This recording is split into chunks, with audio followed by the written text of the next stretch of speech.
I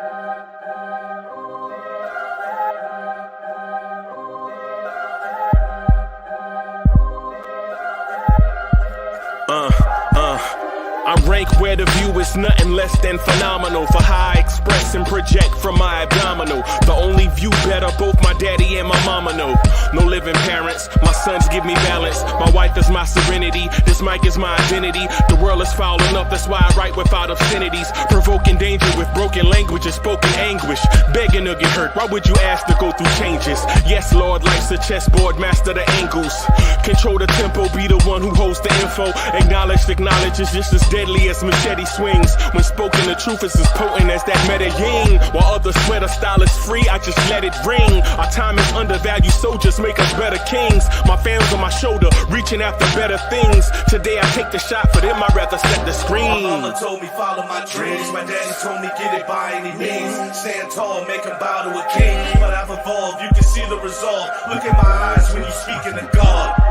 Life and for those who we caught up in using what I was scarred with the muse. I guess they call it proving I'm more than an artist. Penciling out my darkest while stenciling out a harvest. And storing what gets me from A to B, just like garages. Instrumental with collages. Envision what I've been drawing. Broadway to give you rhythm like the great Lena Horne. Soul bent torn, found comfort in the storm. Find peace and on when you see them others perform. Organized chaos, outcasted like hey ya.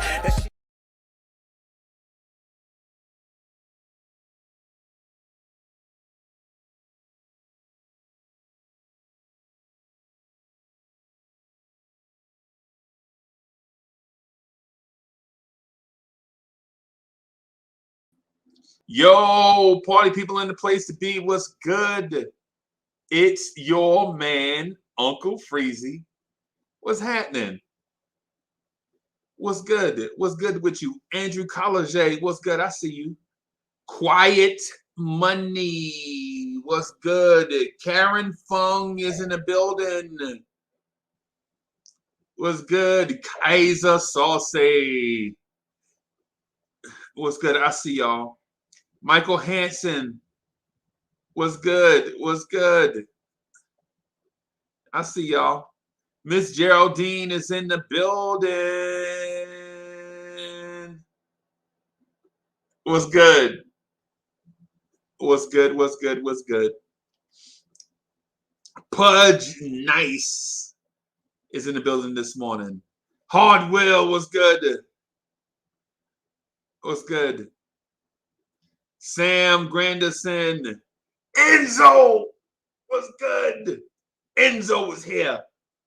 We can get started now because Enzo here. What's good? What's good? What's good?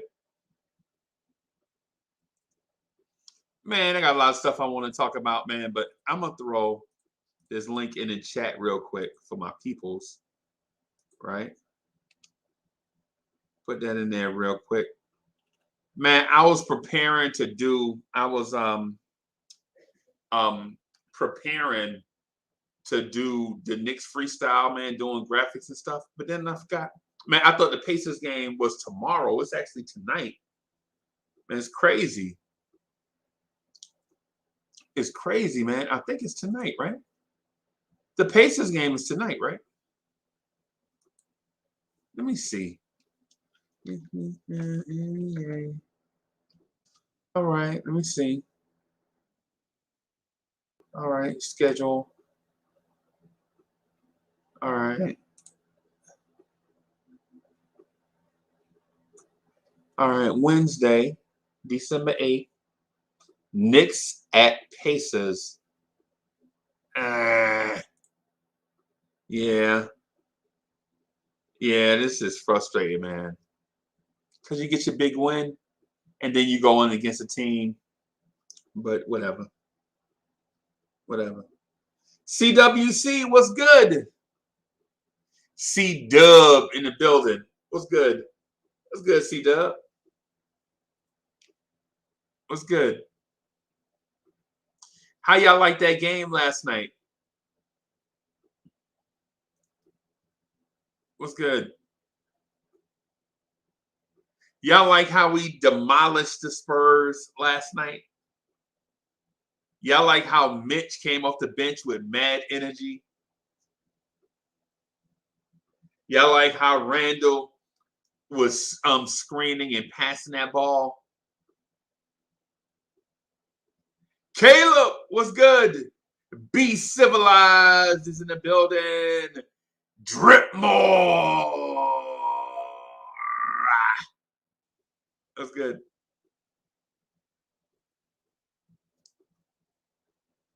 Hard Will, what's good? What's good with you? Yeah, man.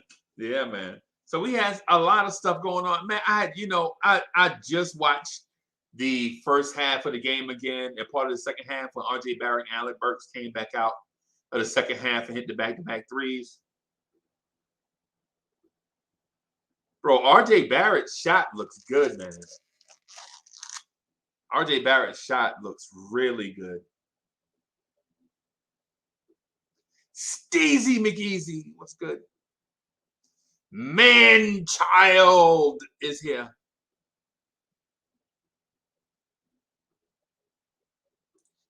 CWC says Miles Turner is in trade talks and Sabonis and LeVert are too. And my response to that is, so what? Right? My response is, so what, bro?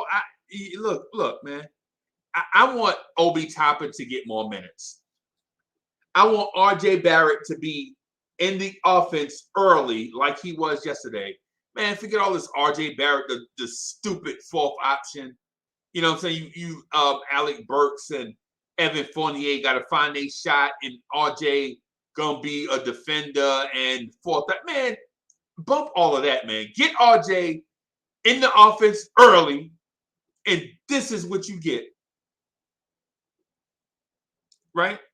All this RJ the fourth option, he got to find this. No. Get my man involved early, and this is what you get. Right.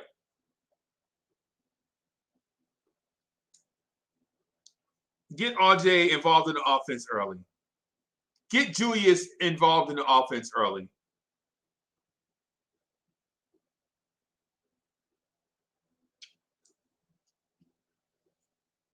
Pudge was like, nah, but you said bench RJ. Nah, I thought that's what Tibbs was going to do. I thought Tibbs was going to bench RJ and bring in Obi. That's what I thought he was going to do.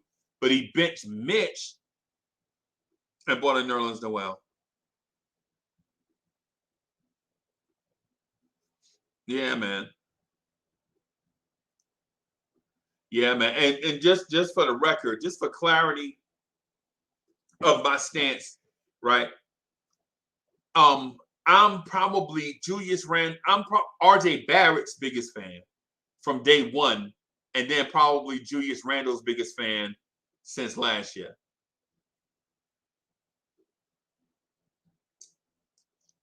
Right? Right. But listen, how did y'all like the way Mitch played off the bench yesterday? Kind of like that.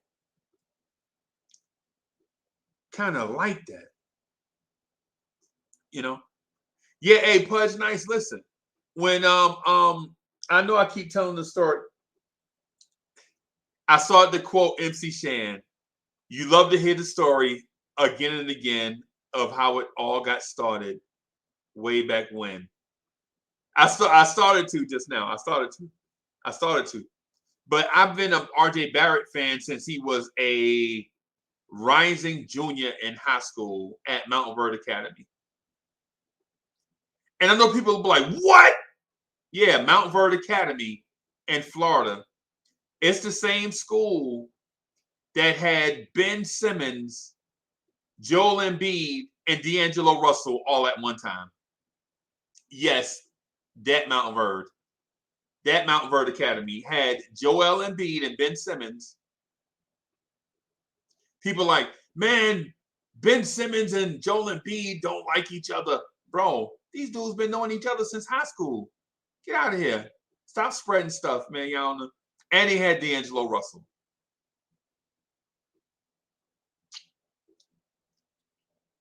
But I've been liking RJ since his freshman game against what school was that the Ball brothers went to? What school was that the Ball brothers went to? It was like that team had Lonzo Ball, LaMelo Ball, Jello Ball, Onyeka Kangwu, and somebody else. And Mount Verde didn't have nobody because everybody had just left, and RJ Barrett was there as a freshman.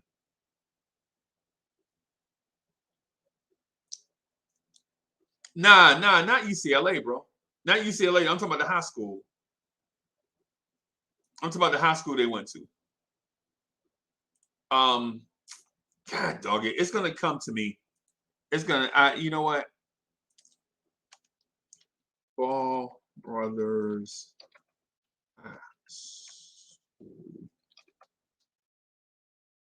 Chino Hills. That's right. That's the name of it. Chino Hills. Chino Hills. Yeah, that's it. That's it. Yeah, Chino Hills. And RJ Barrett, I think RJ Barrett scored. I think they were getting Chino Hills was blowing out Mount Verde Academy, and Mount Verde Academy put RJ Barrett in, and he scored 38 points on Chino Hills. But they lost because RJ Barrett missed free throws at the end of the game that could have tied the game up. And he cried on the floor. He cried like a big baby because he wanted to win. He had ninth grader, and Lonzo Ball was a senior going to UCLA. LaMelo was an eighth grader. Onyeka Kangwu was an eighth grader. Karen Fung was good. RJ did have a great game last night. Was good.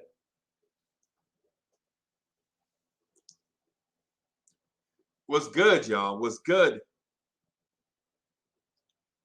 How excited are y'all about this Pacers game tonight?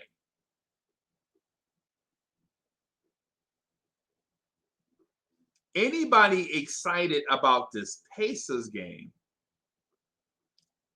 I'm not really excited. I think it's going to be another Spurs scenario. I'm thinking this is another RJ Barrett goes for 30 game.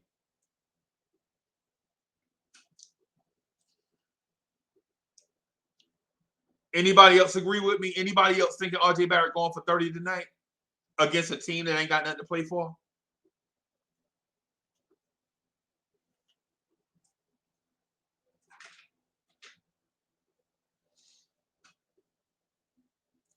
Yeah.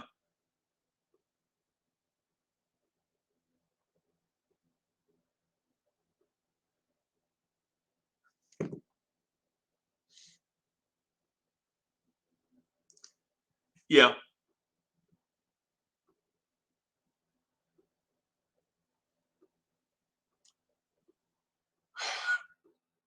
What was the key?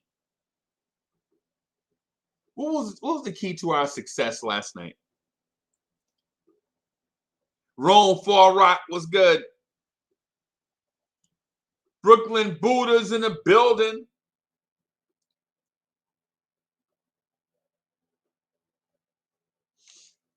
I'm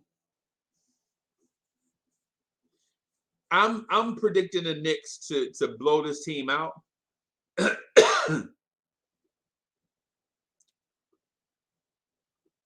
I'm predicting the Knicks blow this team out, man. I think once veterans get a whiff that a team doesn't have faith in you, right? A team doesn't have faith in you, bro. I don't think you play at the same level as you do when everybody is bought in.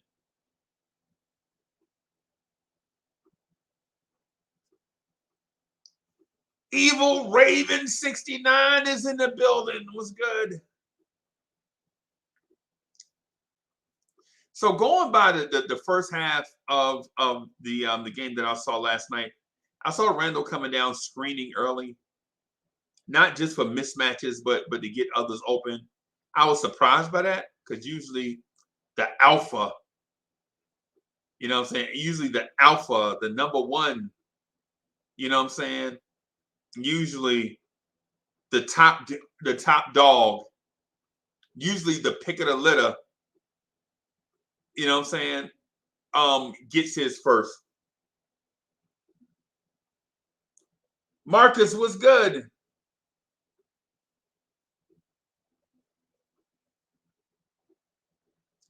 I don't know. I don't know. I do have a beef. I do have a beef, right? And it's not like a petty beef. This is like a real full-on beef, right? So I do have a beef. And my beef is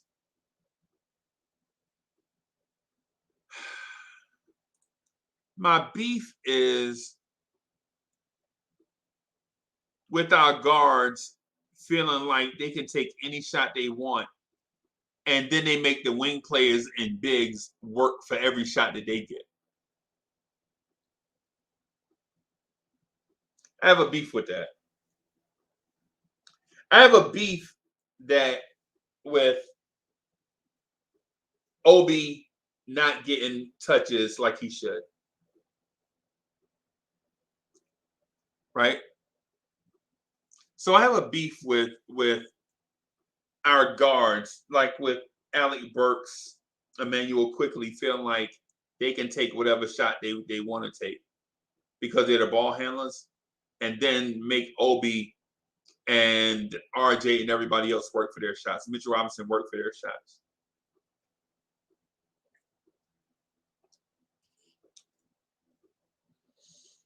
Right? I want to look at the box score from last night and give you an example of what I'm talking about. Right? Watching the game, I was like, yo, why did Quickly just pull up randomly from right there? So Emmanuel Quickly last night was 5 for 12 from the floor, 2 for 8 from 3. Right? Alec Burks in 36 minutes was 6 for 15, 3 for 8 from 3.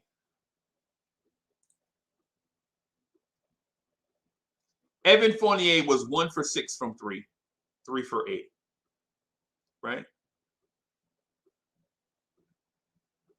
Derrick Rose was 4 for 11, 2 for 2 from 3. Right? But here are some numbers that I want to focus on just a little bit. And I'm not nitpicking, y'all. I'm not nitpicking. Right? Nerlens Noel was 1 for 1 from the floor. Obi Toppin was 4 for 6 from the floor.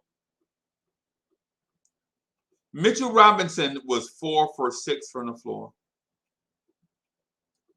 Right? All told, between 3 people, between 3 bigs, right? 3 bigs were 9 of 13 from the floor. 9 of 13 from the floor, right? Emmanuel Quickly was 5 for 12. 3 bigs were 9 for 13. 1 bench guard was 5 for 12. Right? So what I'm saying, I'm not criticizing, I'm not trying to bury the lead, right? And say that some guys should get more touches than others. But I don't think it's fair that these guys rebound and do all that stuff and you don't reward them at the offensive end.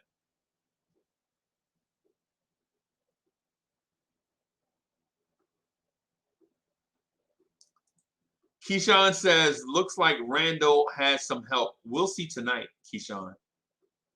We'll see tonight. Because showing up one game don't mean diddly poo. You know what I'm saying? We got to be consistent with it. We got to be consistent with it, man. And I'm not nitpicking because any win is a great win in the NBA because winning in this league is hard. Right? Winning in this league is hard, bro. Right? Let me put this. Do this one more time. Let me put.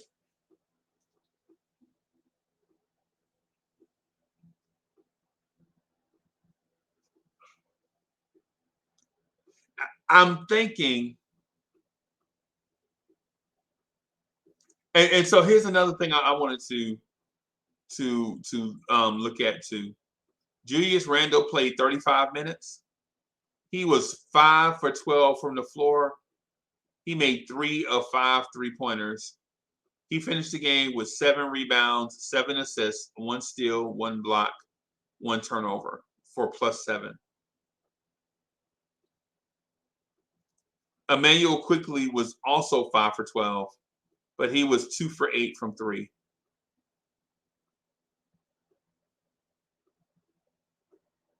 Rose was 4 of 11. Rose had some excellent layups at the basket too.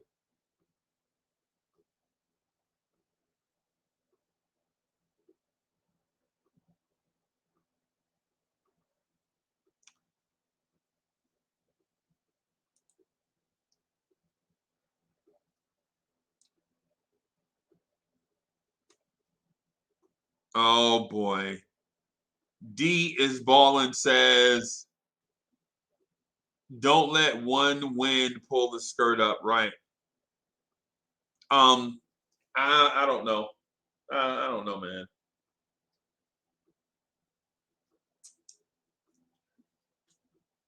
We definitely want to see this consistently. We definitely want to see this consistently. We want to see the Knicks come out with the same energy tonight against the Indiana Pacers. Right? And the same energy this weekend against the Milwaukee Bucks. Right? The same energy.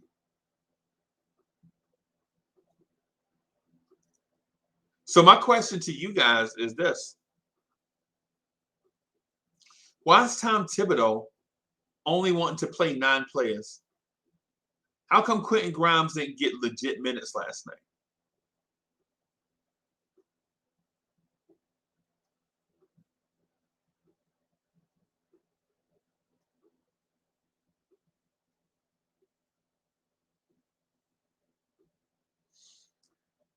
Cornerstone Kev said, forget the Raptors. What does that mean? I don't know what that means. Did I forget the Raptors? Did I miss them on the schedule? Let me check the schedule just real quick.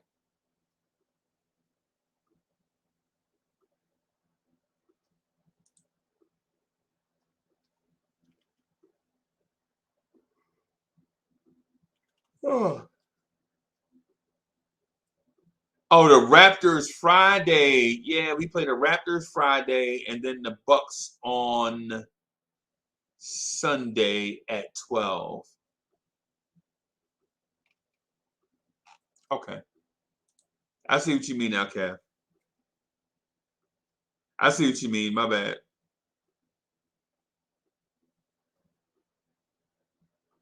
I see what you mean now. Okay. I got you.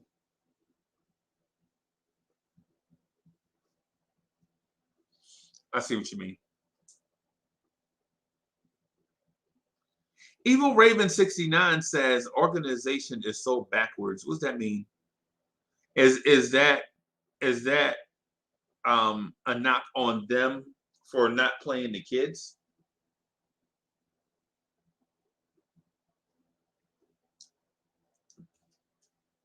It can't be, because when you watch the Knicks play, they are playing a bunch of kids.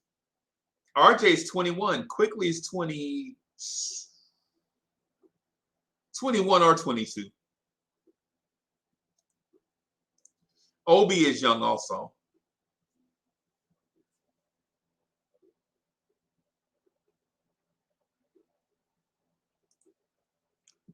So Hard Will is going after Randall already. Okay, I got you.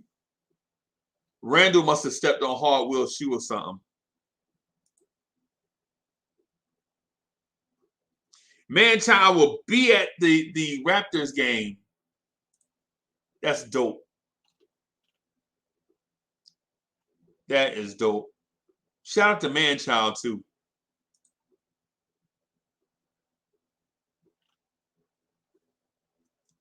Pierre Moise, what's good? Shout out to all my Caribbeans. Pierre Moise, what's good? Hey, and on a side note, Cat's like, yo, Uncle Freezy, always wear that green shirt on the show. Nah, bro. One of them box stores had a sale on the shirts, and it was like $2. So I just bought like $45 worth of shirts. So I got a bunch of these green ones just like this is undershirts. And then plus, yo, what's good? Hard Will is in the building.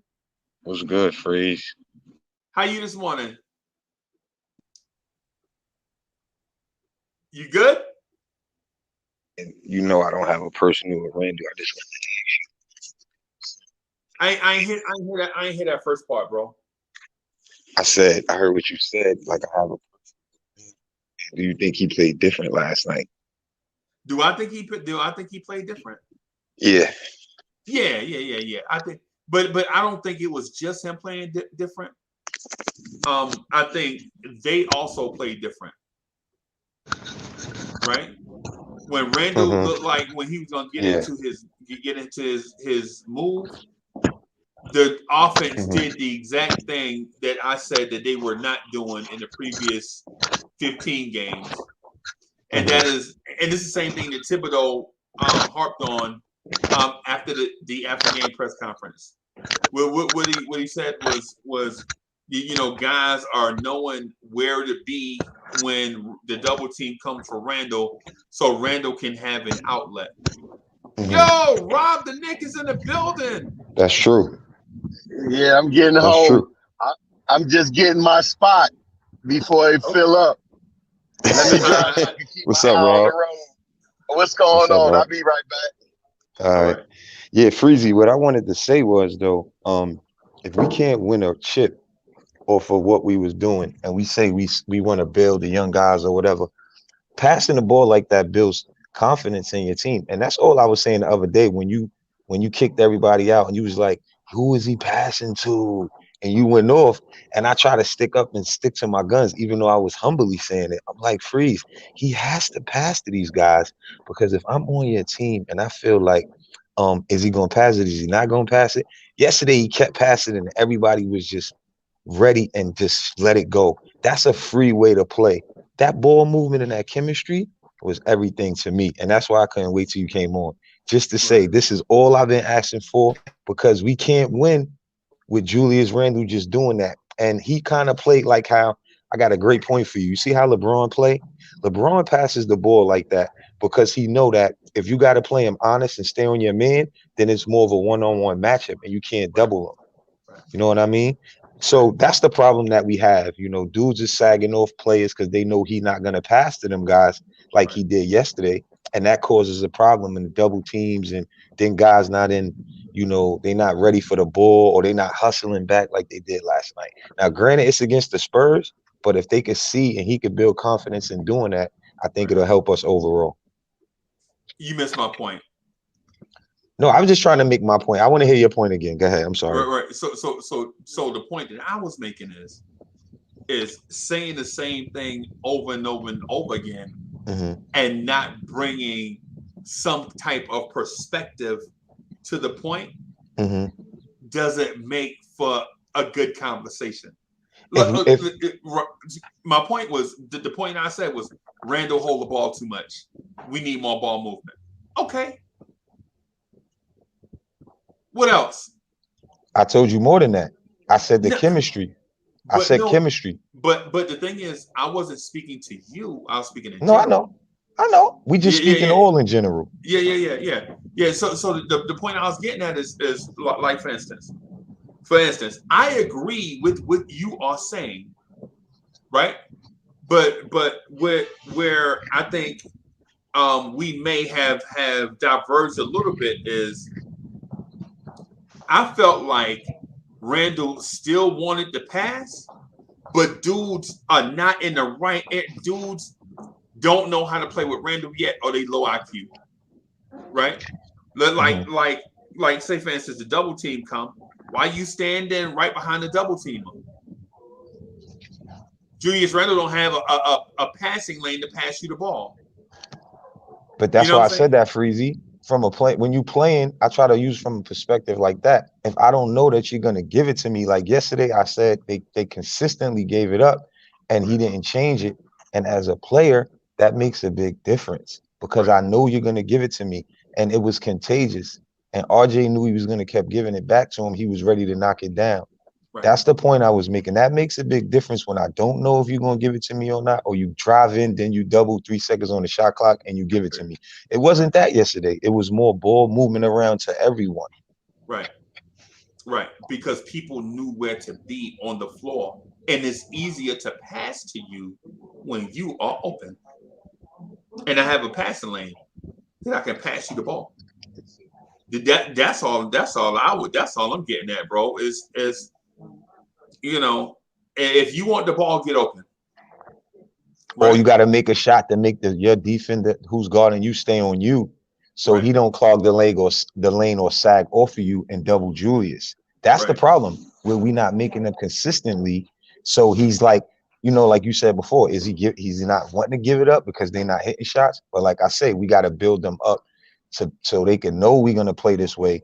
So we could hold them accountable the right way, not give it to me now. Oh, they're not making, then you don't give it back. Then you give it back the next game. It's got to be more consistent ball movement, I think. But Julius Randle got to be a little bit more aggressive than he was. I like the fact that I was seeing at the end of the game, he started shooting because I said it's a long game and he still could get his off. And he showed that. And I was glad to see that, if he could pass and get guys involved and still get 25 points, that's all-star material right there. Right. Nah, he can do that, bro. He can do that. He can do that. But he learning. But the thing about that though is when does RJ ever have a game when he shoots 7 fade from 3? Freeze, you just said it. His shot looked good. It just has to be. It has to continue knowing that you're gonna feed him and moving that ball that way, and it's gonna grow. Remember, he's young, like you just said. All these young guys. Randall to me is a late bloomer. It's no disrespect to him. But if we're not winning off of that, we have to build these guys up to at least get them confidence. And when we get ready to win, they're going to be ready. And him bully ball in the China shop and getting his 30 points with a loss is not equivalent to 20 points in a win and RJ having his and whoever else doing all of that by ball movement.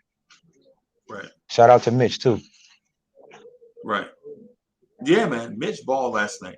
I think, you know what? I think we agree on the Randall thing. I think we agree on the crazy. Of course we do. Right.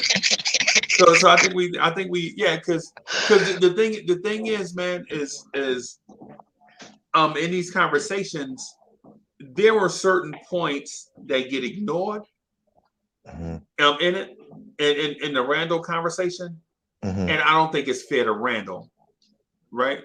So that's kind of why I dig in on Randall. Right, I dig in for Randall, right? Because there are certain things that happen in the NBA that don't happen to all NBA players, right? When RJ Barrett gets the ball, he never gets double. When you ever seen the defense double team RJ Barrett? No, never. Need to. Facts. Never. They don't. But when Julius Randle gets the ball every possession, he gets double teamed. Last year, Julius Randle was double teamed the third most amount of times in the NBA, right? The third most amount of times in the NBA. And what people will say is, so what? Give up the ball. Nah, that means the dude is so good that teams legit game plan to stop Julius Randle even with double teams. And and I'm not talking about shading a defender or body positioning your man, like keep an eye on Randall. I'm talking about a second player comes to defend Julius Randle when he has the ball. Right? Facts. You would think that you think third most amount of times, you would think it'd be Giannis, LeBron, or Steph Curry. That's three dudes, right? Nah. All these dudes okay.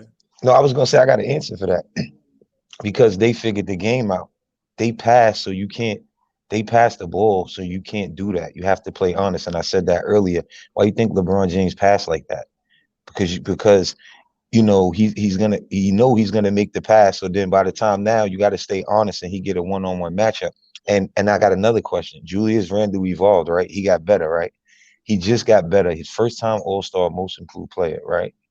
Okay. Cool. Now we have to keep it real and say he has to improve on the other things of being an all-star, as far as passing the ball and doing somewhat what he did last night. I felt like I won. I can end the show right now. I won.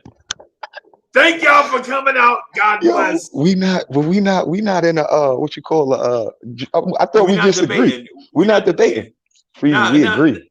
I just had to. You know what else? One more thing, Freeze. You the one made me change how I speak about Randall. You made me say, if I'm gonna critique him, make sure I say what he brings and make sure I put it in perspective that we do need him, because nobody could give us what he's giving us. You made me do that because you make good points about him and it's all facts. I like him. I know he could be an all-star again. He just has to figure out that piece. And honestly, if you can make me see that, then you have great points about how people turn on him. But the people that do, they have a lot of good points as well. But they know they can't just replace him. So right, because the dude that you had at the position before Randall was named Noah Vonleh. You want to just get rid of Randall and go back to Noah Vonleh? Exactly. I'm just asking the Randall haters this. Do you want to get rid of Randall and go back to Noah Vonleh? Exactly.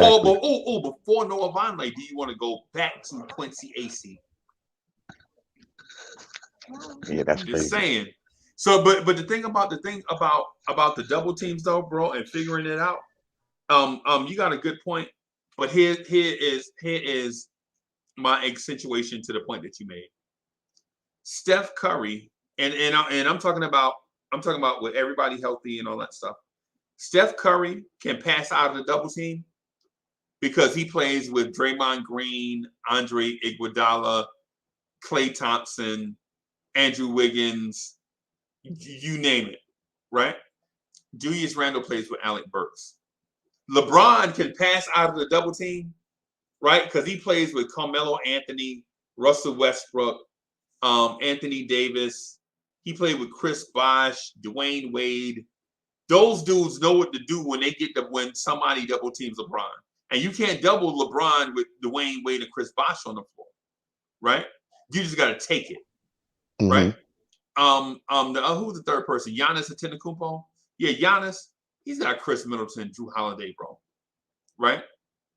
Julius Randle has nobody. Last night it was RJ Barrett. A team. Yeah. He has no all-stars. He has no all-stars. Right. I understand that. But we was talking about what these all-stars do to figure out to become a perennial all-star, like you say, right? Julius Randle being a one-time all-star, these guys were on teams where, like LeBron, where he had to do that before he had teammates that were all-stars. And he did that. Curry, Giannis, they didn't always have, all-star players on their team. And they showed that they have to know that you got to pass the ball, because if you're a dominant scorer, they're going to double you and see if you're going to make the right decision. Right. And that's the problem. I mean, Julius Randle is good enough to create a double, and you got to keep it real. So now I think all he has to do is figure out the rest. Look what happened to us in the playoffs. Right. I agree with you. But and the thing is, how I compare it is so and I said this last night to somebody, and I made them, and so I made Mr. Chester laugh so hard. And it was raining. It was raining here, right? But anyway, we outside cutting up. And so I was like, yo, if Tom Thibodeau is the RZA, he was like, what? Mr. Chester, he don't know. He was like, what is a RZA? I was like, hey, you don't know who the RZA is? And he was like, is that him and that, you know, making us laugh, right? Yeah. And so I was like, if Tibbs is the RZA, right? When he bring these other MCs in this group in to hear the beat, he like, yo, we got 4 verses, right? We got 4 verses and 11 dudes, right? If you want to get on this beat, if you want to get on this joint, you got to be top 4, right? And so everybody going in knows that, right? So you have a underrated dude like the Rebel INS, who always seems to get one of those spots, though he probably is not the most liked, right? Because the most liked is gonna be cats like Ghostface, Raekwon, Method Man, Old Dirty Bastard. You know what I'm saying? It's gonna be something. They are more likable, though. Inspector Deck says, I bomb atomically Socrates' philosophies and hypotheses can't define how I'm dropping these lyrically performed armed robberies, flee with the lottery, possibly they spotted me. Right? That's a classic case of over the head freeze. Right. But the thing is Inspector Deck doesn't have that thing that Method Man has. Yeah. You know, so he don't have that that Raekwon has, that the Ghostface Killer has, so when I explain that to Knicks fans is like, he the Rebel INS, so what? But bro, the Rebel INS is skilled, bro. Right? Julius Randle is skilled. Facts. Though he is not, he is skilled, though he is not LeBron James, Anthony Davis, Giannis Antetokounmpo, and cats like that. What I'm saying is Julius Randle is I think we take Randle for granted because he shows up every game. Right, but we don't look at him as the guy that can take us to the promised land, and I think that's where the contemptuous relationship comes in between Randle and Knicks fans. What's up, Rob? Do you think he could take us to the promised land? Yes. With what? With another superstar, or with this team, or this type of team? No, not with this type of team. This team has too many holes. Too many holes, right? For instance, I like to call late in the shot clock 12 seconds.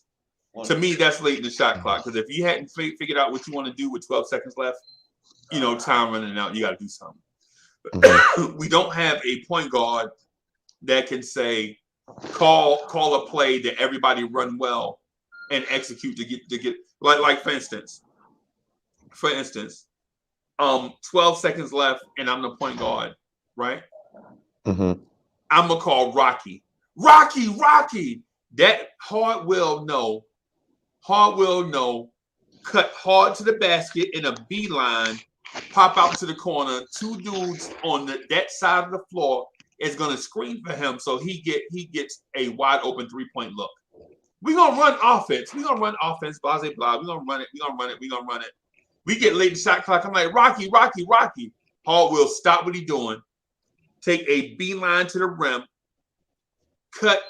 break either left or right to whichever corner, whichever one you prefer. because we watching you, right? Mm-hmm. When you make your cut, the two dudes on the same side of the court as you is going to scream your man, so that when I come around, that pass is going to hit you and your shooter's pocket, and you can get your shot off. Right? We don't have dudes that do that. We have dudes that we get late in the shot clock. They start sizing up their dribbling to see what kind of jump shot they can get off. So with a point guard, with a good point guard with this team, Yep. It could change the dynamic, right? Yes.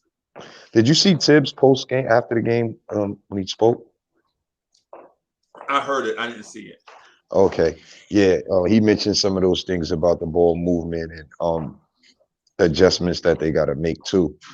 And he tried to clear it up about RJ, right? About his shot, like he didn't want to make it sound like he was being so hard on him for when he mentioned that he wasn't in the gym. And I'm saying to myself, I don't think that was cool, even though it could have set a fire for RJ. But if he was sick, I said it before, when a lot of people was being hard on quickly at the beginning of the season, like being hard on him. I'm like, yo, give him a chance to get in his groove. And that's the same thing RJ need. But the point is really, Freeze, if I'm playing with you and I know we're gonna play this team type of ball, you're gonna give me these touches, then RJ can hit 5 threes a game. Right. He will. He just gotta know that if he open, you're gonna give it to him, because he's gonna give it up if you open. Right. Hey, I'll be honest with you, right? I played basketball in high school, right? And I played basketball at a listen. I met a dude named Bruce Giles, right? Shout out to Giles. Me and him was in the military together. He played point guard at the same high school Barry Larkin went to. I forget the name of the high school, but it's a sports powerhouse in Cincinnati, right? And so he started that point guard for them, right? And so he would tell me stuff like, Coach is going to give me, like, I'm going to go, a point guard, right? This is what point guards should do. I'm going to go to the coach and get 10 plays that he likes against this team, right?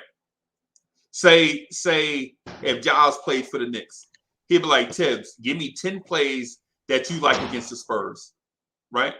And Tibbs is gonna be like, what you mean, man? I got a game plan already, man. I got you, coach. I got you.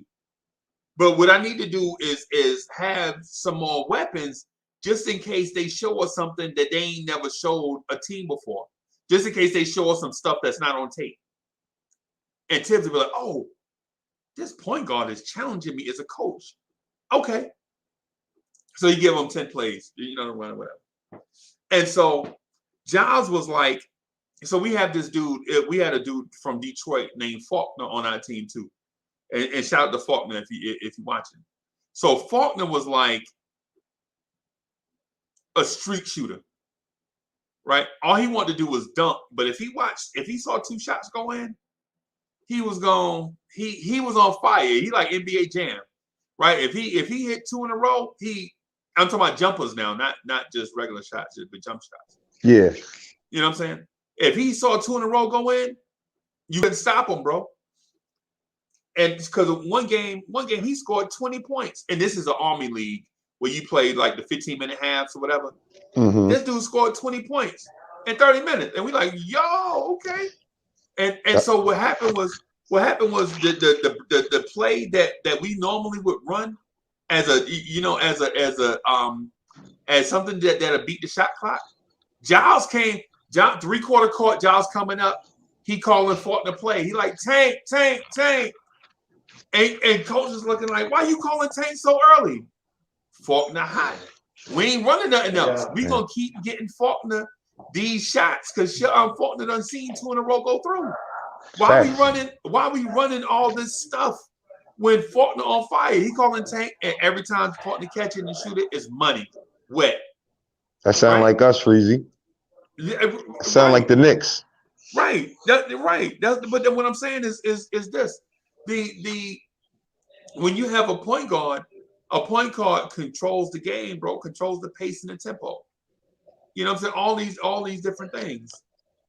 We don't have dudes that do that. Alec Burks come out looking for his shot from go. Yeah, he's shooting guard. And quickly too, and Derrick Rose too. Mm-hmm. And even if we don't got a point guard on the floor, it's little things like I noticed yesterday. If RJ hot, it's more times he could have got the ball in certain situations and then other people shot. But I seen a question in the chat I want to answer. He said, if they close out the RJ, what is RJ gonna do? Like, can he handle the ball? Like, can he get to the basket? And I'm like, from what I seen from the young guy, if he's starting to learn now, yes, he can. He make a dribble and then he go upstairs with the left and he gonna throw it on somebody, or he finish at the basket. But see, what y'all not realizing is how old and how young these guys are. And as Knicks fans, we just put these big accolades up there and say, oh, they should be doing this, they should be doing that. Right. At the speed and at the age they are. And we done sat here and had players who wasn't even on this kid's level at his age and act like they was good players before. You know what I mean? It's like Knicks fans, man. We just like, we want good players, then we critique the good player once we get them. And it's bad, bro. Like, the kid is young. Now everybody was hating on him. I see people in the chat, RJ. The same people were saying trade him, bench him. Right. You know what I'm saying? Right. It don't work like that, bro. For me. The same people that said, would you put him in a package for Brandon Ingram? Yesterday. I'm sorry, not yesterday, but the day before. The day before yesterday, they was like, man, Brandon Ingram, you got to put RJ in that trade, man. Reunite RJ and Zion in New Orleans. Today they like RJ is Reggie Miller. You know what I'm saying? So, yeah, bro, man. That's crazy. Like I said it about quickly. I said it the other day about RJ. You know what I'm saying? He young, and I see an upside, even though I don't blame him for being in all that slump if he's not getting a chance to get the ball as much. Even though they do give it to him, as soon as he had a bad game, they went another direction. And that take confidence away from a young player. That's all. And if we're not winning with this core, I'm not talking about McBride and Grimes. They need to get time too, but I'm talking about the other young core who he already was playing last season. Obi, quickly, where they minutes, let them keep playing because that's the young core and they doing great at this age, if you ask me, as far as production rate. Right. That's why I wasn't in a big hurry to play the kids, so to speak, because guess what we doing right now? We playing the kids. Yeah. Right, because Mitch and RJ are kids. But see, the fans thinking the little kids, Freezy. That's the problem. They mixing it up. They thinking the little kids, not Grimes and McBride. We talking about the other young guys. You know what I'm saying? And I heard you say it earlier when I was in the chat about far as what Indiana has to offer. Don't get me wrong. Some of those players are good players or whatever. But if we can't see in our players what we have, then we're gonna get those players and critique those players the same way. If we was to get one of those players. Karis LeVert is pretty good. Don't get me wrong. Sabonis is pretty good. But Mitch showed you last night, if he could bring us that consistently, he's younger, you know. RJ, if he could bring us that consistently, you know, those guys wouldn't want to trade those guys if they were really worth something. They want to rebuild, and those guys seem young to me. Turner's only 20-something years old. So what are they talking about rebuilding? And they got young players over there too. That sounds like buying hot garbage. Right. I think Karis LeVert is pretty young also. Yeah, he is. They all young. So I don't understand how they're using that as rebuilding and they got young talent there.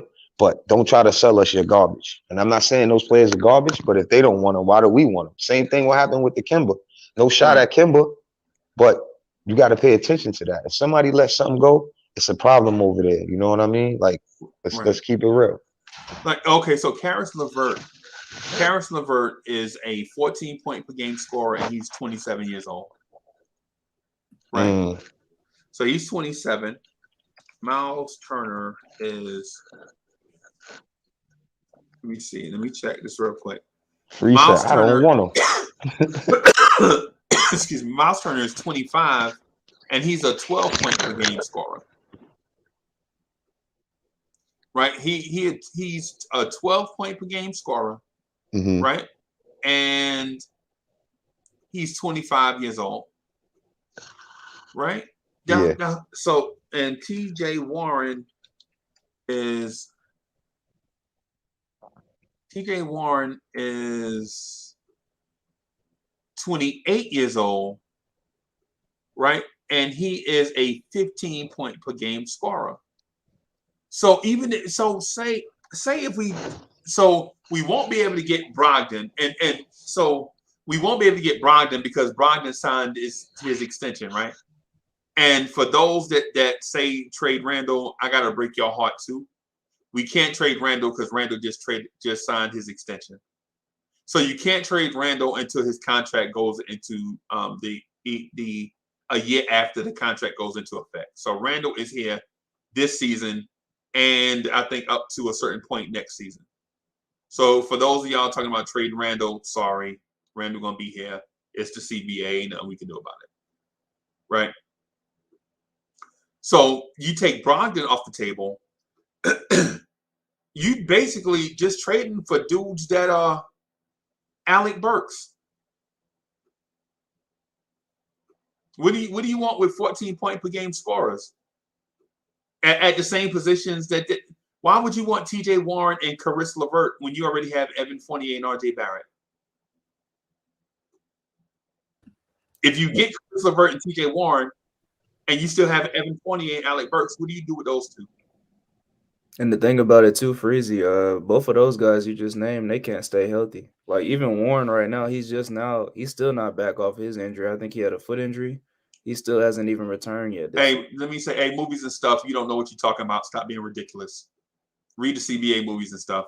Movies and stuff in the chat. You could trade Randall. He just signed. Man, stop being ridiculous, man. Some people, like Adugan was telling me yesterday, you just got to ignore him. It's kind of crazy how. Yeah, it's dumb, bro. Read this. If you don't know what you talk about, man, be quiet. Yo, it's crazy. Yeah, Freezy, you missed it yesterday. They was telling me and Hadouken that DeAndre Hunter was better than RJ before the game. Oh yeah, okay, yeah, okay, all right, okay, all right. Yeah, I guess in La La Land that makes sense.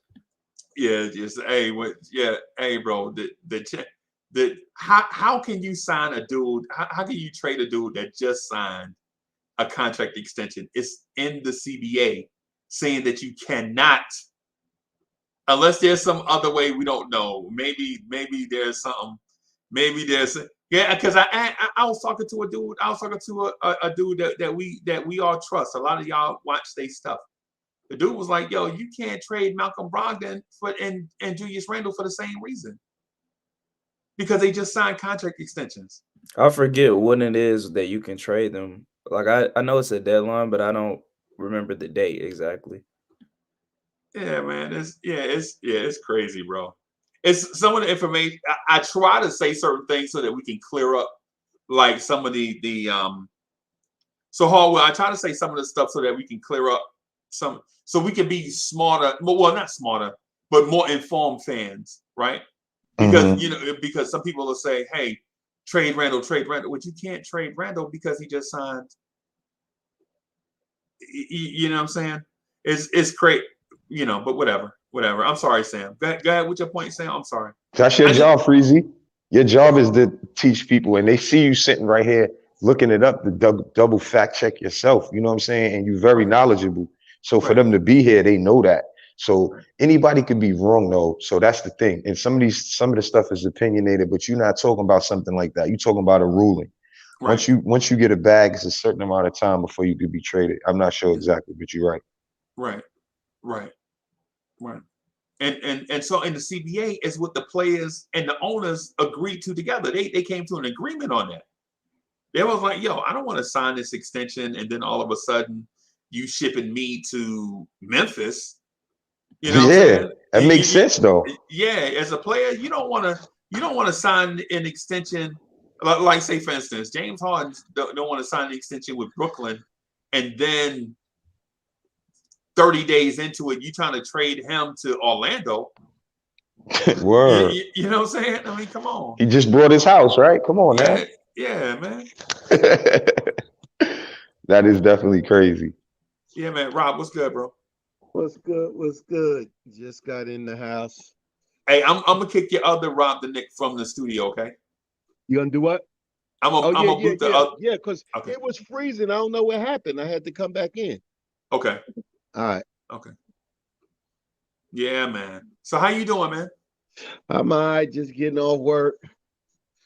Yeah, Over man. here, kind of tired. Getting ready to get me some breakfast in. Yeah, man. Do that. Man. Yeah, other than that. So what's going on, chat? Peace to the chat. What's up, panel? What's going on? We hanging in here, man. We was talking about Randall a little bit, and then also talked about some CBA stuff a little teeny bit. Peace, Rob. But Peace. I'm interested to Rob. I want to get you and Sam's opinion on. So I need an intervention, bro. I ain't gonna lie to you. I'm legit hurt about this topic. I'm in my feelings about a certain topic, right? And I want y'all to help me navigate my way out of this topic, bro. Because I can't for the life of me figure out why we still have the same issue going on for 40 years. Why don't we have a floor general point guard, bro? Why don't we?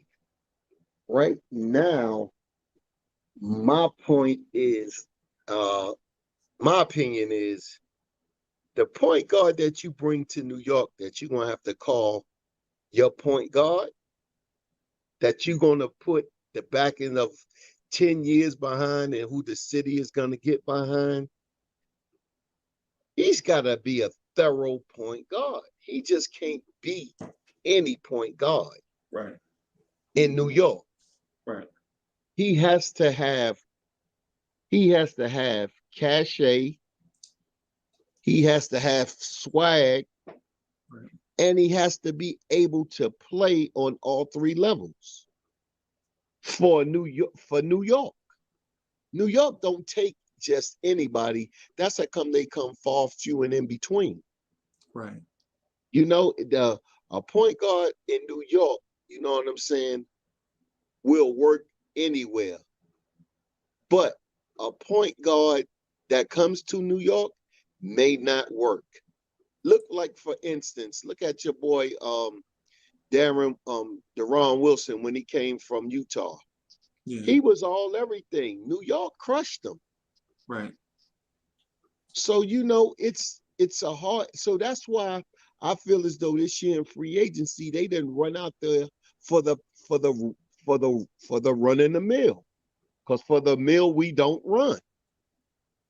Right. You know, we went out there for something that was established and something that can handle. But a young point guard is you got to be that guy, or you got to be schooled by that guy. Right. So I see what they're going to do right now. If it's not one out there, they're going to put one around somebody so they can be schooled by that guy. Okay.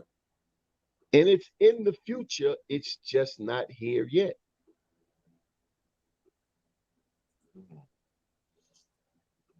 J Boogie, what's good, man? AM, my brothers. AM. Shout out to you, my brother, my kings. All four of y'all great men. Even Hardwell, he just dapped off, but I know he'll be back. You know what I'm saying? Shout out to young Sam. You know what I'm saying? I can't wait. Hey, do y'all see the old man up, walking around, moving around? He must have been off last night. Because normally, you know what I'm saying, he cushioned up, pillowed up. You know what I'm saying? head on top of the headboard. Good morning, Mr. Rob. How you doing, man? Yeah, I'm all good, but really, I just got in from work anyway. Okay. I just ain't get there yet, because Okay. Hey, man, I just want to shout out, you know what I'm saying, to all them. First of all, shout out to the chat. Shout out to y'all great, wonderful people. Y'all some beautiful people. Second thing is, I want to shout out to this long train line that we have. You know what I'm saying? Of all the New York Knicks podcast conductors. All of them.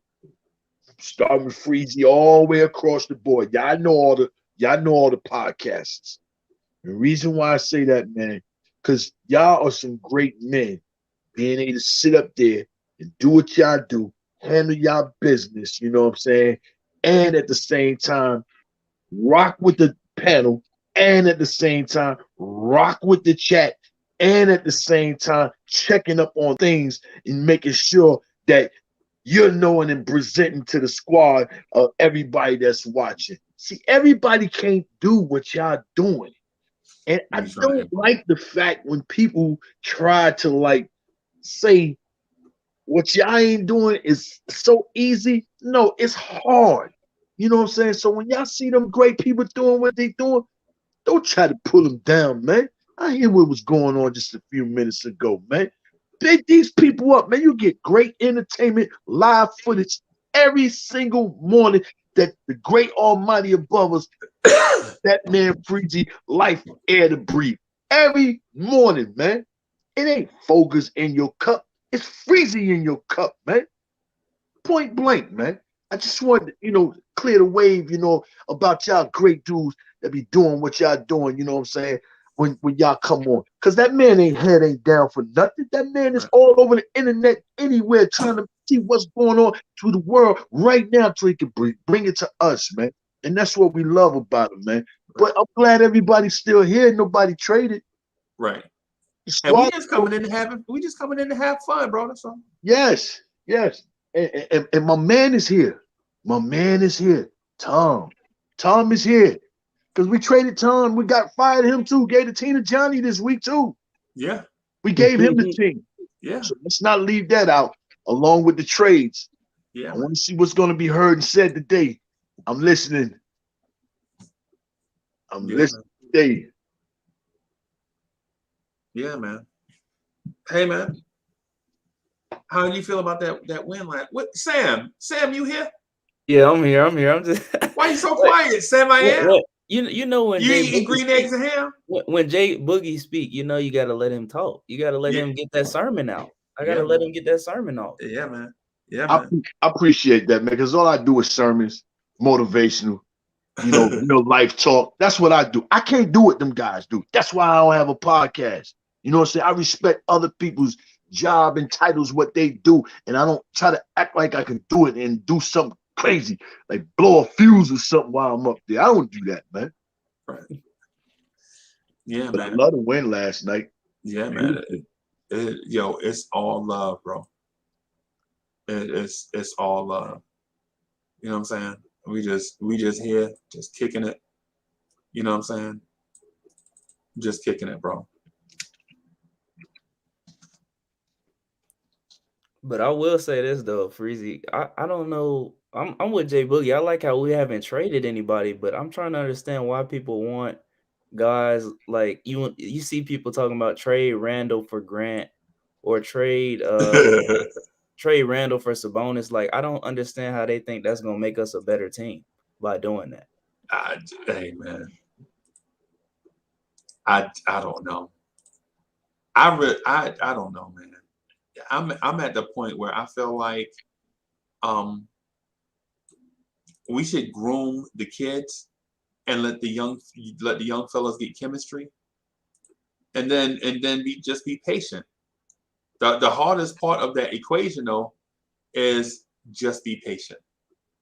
You know what I'm saying? When you're talking about the Knicks, bro, that's Knicks fans generally, bro, as a rule of thumb, Knicks fans or New Yorkers we just not patient at all. They You know what I'm saying? pretty much rebuilding the team. It was a mirror image of what the New York organization is doing, is what you watched yesterday when you seen San Antonio. It's the same blueprint. It's the same exact blueprint. San Antonio youngsters is just like a year ahead of ours, but they went through the same thing. They had Aldridge, Rosen, Patty. They had all of them in front of these players that played yesterday, and them players watched them grow. And then when there was their time, they did not renew those contracts, and those teams are playing. They had 30 assists yesterday. That team moved the ball, even though we beat them. But that's what our second unit don't have no problem getting assists. Right. It's built in that same image. If you want to know what the New York Knicks are doing, look at San Antonio. You don't have to look no further. They just a year ahead of us. They're all their rookies now, or second-year players and rookies are starting now. But before then, Rosen was ahead of them. Bellinelli was ahead of them. Patty was ahead of them. Aldridge was ahead of them.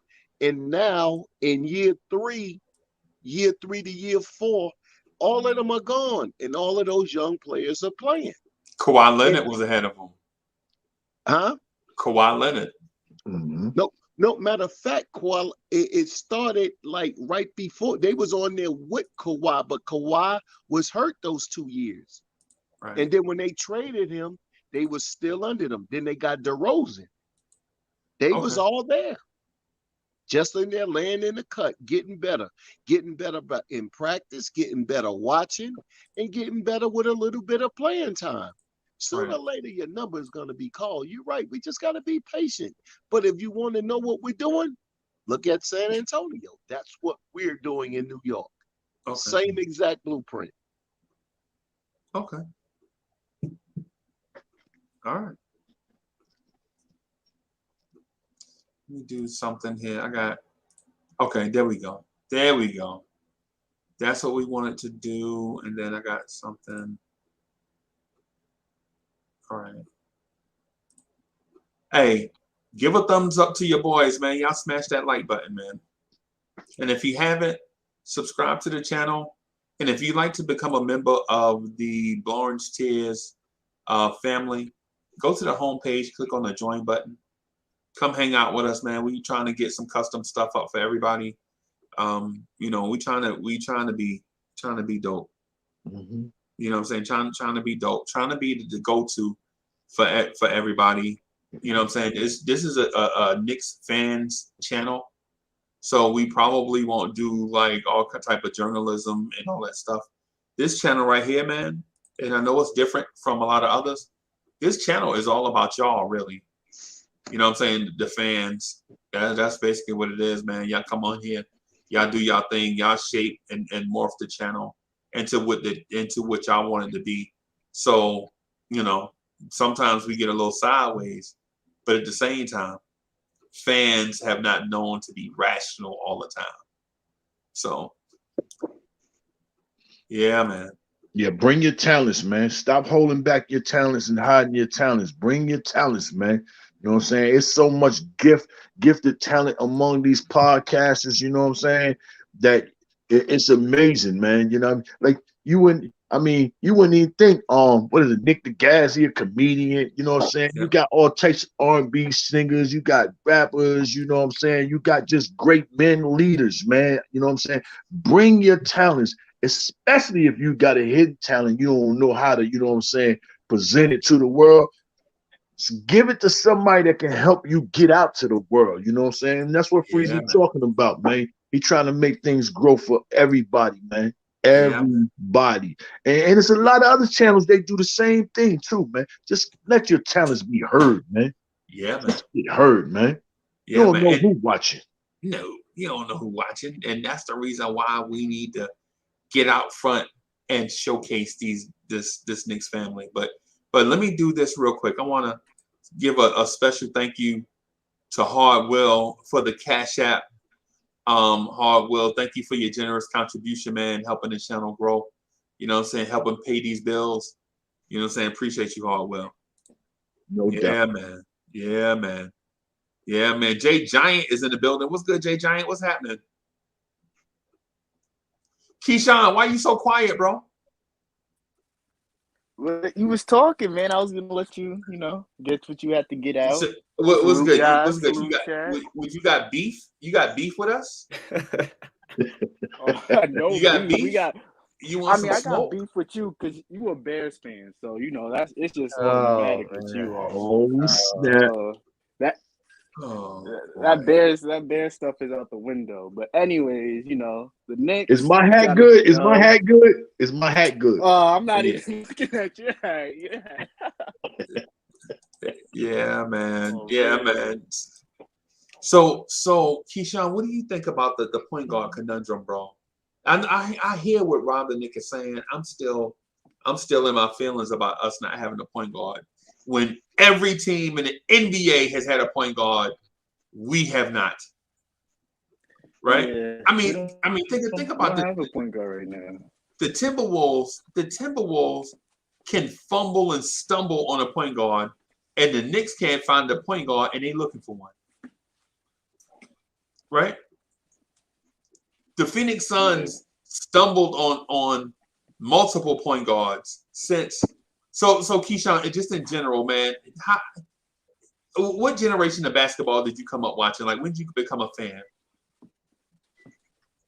Like early 2000s type, you know. So like you weren't there. 2000. So you weren't there for Kevin Johnson, but you was there for Steve Nash. Yeah. So you know what I'm saying? You was there in terms of the Phoenix Suns stumbling on a point guard, right? You were so. I mean, yeah, you're right. So the Sacramento Kings, they stumbled on point guards. They had Mike Bibby, and now they got De'Aaron Fox, right? So name a random team, and I can tell you how they had a point guard, and the Knicks have not. Memphis, right? Memphis had White Chocolate, and now they got Ja Morant, right? No, Sacramento had White Chocolate. No, he started in Memphis, bro. Yeah, he started there, then he went to Sac. Yeah, he's a Grizzly. Yeah, then they got Mike as a matter of Conley fact, before They were that. in Vancouver, or was it Memphis? Vancouver. Yeah, man. And so what I'm saying is I'm not disputing what Rob the Knicks said, but I'm just frustrated that the Knicks can. Man, the Washington Wizards done had in that same time span. The Washington Wizards done had Gilbert Arenas, and then they had John Wall, right? But they drafted those players, man. They drafted all those guys. Yeah, well, I mean, Nash was traded to the Suns, but those guys are all drafted by the team. But what I'm getting at is in my opinion, it don't matter how you get them, as long as you get one. Mm-hmm. Right? The Knicks, we can't draft one, trade for one, or sign one. And it's unless frustrating. They're over 30. Yeah, and with bad knees. Hey, Freeze, you know what's even worse than us not going to get a point guard? And I'm gonna share this with the younger generation. We are a ball handling state. Yes. New York is the mecca of ball handles. Right. I share with people all the time the difference between an up north ball player and a down south ball player. Right. The up north player has handles and hops. And down south, they got the jump shot and hops, but they're starting to learn how to get the handles. Right. If you look in the history of the NBA, all the guards that come from New York that played in the league, all of them had sick handles. Can I name two? Name two? Good man, you can name a whole lot more than that. Right. I'm gonna just name two that really stick out to me that was infamous for being the slickest ball handler of their time. Ooh. Right. And I'm talking about Kenny Anderson. I don't know how many people remember Kenny Anderson, bro. Ooh. And Rafer Alston. Ooh. Skip to Malou. Skip to Malou. Oh, when you say Skip, that's my wing. He come up under my wing. Benjamin Cardoza, Raphael, that's my breed. Yeah, I'm gonna I remember when you smacked Eddie House. Bro, that's what I'm saying. Craig Mack says Philly had Allen Iverson and Ben Simmons in the same time frame that the Knicks basically had nobody. And listen, Marbury is in that time frame, but they did not let Marbury play Marbury's game, which is frustrating to me also. Because Marbury was that dude. He got here with a bad coach and a bad organization and they took him outside of what he normally is. You know what I'm saying? But bro, we don't really go for point guards in the draft, I think, at all, really, besides Frank. And like when it's a top pick, I don't see us go for point guards. Like that's not, I feel like it's the last thing they think of. I don't know why. It's crazy, man. We don't went from Rod Strickland killing Mark Jackson in practice and destroying him and traded Rod Strickland up out of there and then turned around and trade Mark Jackson. Right. Yep. And then what'd you trade Mark Jackson for? Maurice Cheeks. You traded, I'm sorry, not Maurice Cheeks, but Charles Smith. I know people love Charles Smith, bro. But why you traded Mark Jackson for Charles Smith? One of the most famous lines was Sugar Hill. Man, can't even make a layup under the basket. Trade that.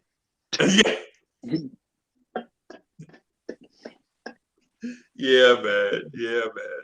Man, I'm looking at this like our draft history, and it's honestly just paining me to scroll down this. I mean, it's bad. Yeah.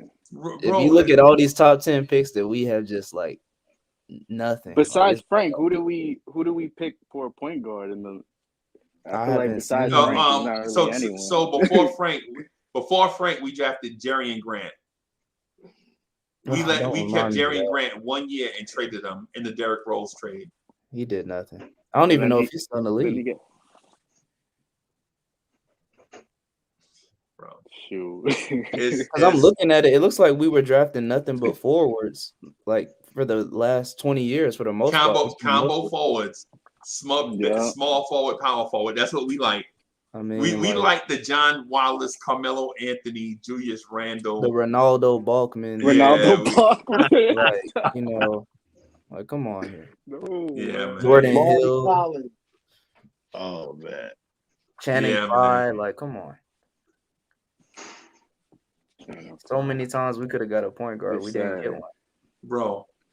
Bro, it's crazy, man. It's crazy. What was driving me crazy about it is every night we play a team with one. So last night we played a team with one, DeJounte Murray. He was picked 29th in his draft. And now this dude averages 19, 8, and 8. Right. And let me see. I'm just gonna look up real quick, man, because I don't wanna get on and sound somber after a victory, right?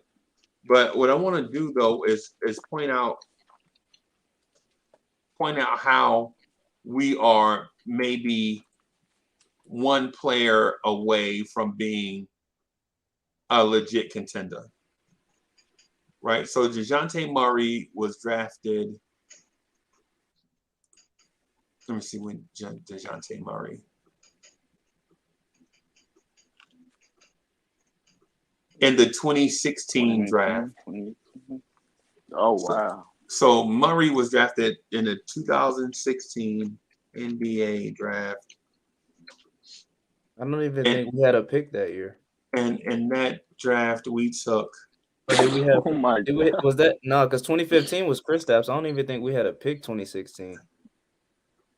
Oh yeah, we had picks. Well, before I say that, let me see. Malcolm Brogdon went in that draft as a second round pick. Was that the year we got Cle Anthony early? No, we got Cle Anthony 2014 with the Gnosis. Yeah. Damn, that's way back. So we didn't have a draft. That's what I'm saying. I don't think we had a pick. That's the Ben Simmons draft, right? I don't think we had a pick that year. So the first three picks were Ben Simmons, Brandon Ingram, Jaylen Brown, right? Buddy Hield was in that draft. Jamal Murray. Oh, God dog it. That's the year we were supposed to pick 7. And the Denver used our draft pick to draft Jamal Murray. That's what I'm saying. So, yeah. Yeah. God, man. Sabonis was in that draft. Jacob Poeltl was in that draft. Oh, my God. That's the problem, Uncle. Like it starts with the draft. We gotta evaluate Caris LeVert was in that draft. talent Yeah, and we really. haven't actually drafted a point guard in like the top 15 in the first round in a very long time. If you're not Siakam counting was. Frank. So what are we doing, fellas? What are we doing then at point guard? Well, I'll tell you what we're doing. We're signing guys who are like 32 and older at point guard. Like I can remember even us having Jason Kidd. Like we're getting guys on the way out. Like they might not be trash, but they're not gonna be a On the staple way out, yeah. in your organization for like 5 years at least. Right. Hey, shout out to Pierre Moise. Thank you for the generous contribution. He says, "Yo, I hated the Knicks when they had Bachman and Copeland. I didn't hate the Knicks, man. Chris Copeland. Copeland was a shooter though. Copeland was I great. liked him, yeah. Copeland and Novak, that was great. Produced more than Knox. Yeah, and that's the team that had Flight White. Remember James White? Yeah, James White. Yeah. Hey, Frederick, what's good, man? Myth is in the building. What's good? Sean Williams before he went to Love and Hip Hop.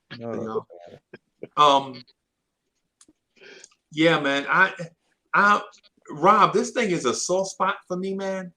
The fact that we can't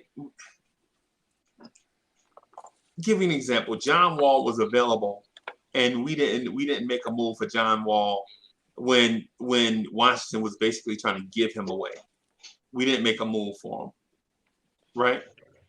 Now we running out with Alec Burks. Don't you think that? But that contract crazy. That contract's rough. That contract rough as hell. Bro, you can't blame him for that one. And that one we would That's the Wizards. Okay, I would say that I would say tell you this. I think what you gave Alec Burks, Evan Fournier, Nerlens Noel is rough compared to what you would have got with John Wall. No way. Yep. No way. But you can't guarantee that Wall would have stayed healthy though. Like you can't guarantee it because he's coming off of 2 major injuries. But you can't guarantee that Nerlens Noel can stay healthy. Yeah, but look, he gave what? 10? He getting paid way less. Talking about 47. Wall getting 40 plus. He get 44 this year, 47 next year, 49 next year. Yeah, but say if you got him this year and it didn't work out, that $49 million is guaranteed. Isn't it a player option? No, it's a player option. Yeah. So what if he opt into it? He would be smart to do so, right? Who gonna turn down $49 million to go get less, right? Now, if John Wall's smart, he gonna opt into it, right? Right. Yeah. But at the end of the day, it's an expiring contract. I can take that $14 million John Wall contract and trade it for multiple first-round picks. So who giving that? Who wants that? No one wants John Wall. Listen. No one wants John Wall. Listen, yeah. So, but what you're missing is what I said by expiring contract. Who's popping? You won't get no first for him. Oh, okay. Oh, you're just saying after that expires, it'll get the money back, basically. What you're trying to say. Right. Oh, you're just trying to get the picks from Houston. Yeah, he's just trying to accumulate picks. Okay. Right. So that's what I said. If it doesn't work out with John Wall, and I believe it would have if you had done the trade, I don't think you can do the trade for John Wall right now. I just don't think the front office is this front office is risk averse. They're not taking a gamble on nothing. Right? You've seen them. They played it safe with Fournier. They played it safe in the draft. They played it safe with Kemba. They're not trading for John Wall, bro. I would love for them to make a move for Wall. I don't know if trading for him is the move. I don't know what. I would like to have John Wall, though. Right? I don't know how you acquire him, though. But what I'm saying is if you had traded for Wall, say, last year, right? Say if you traded for Wall last year, then next year, that $49 million would have been an expiring contract, right?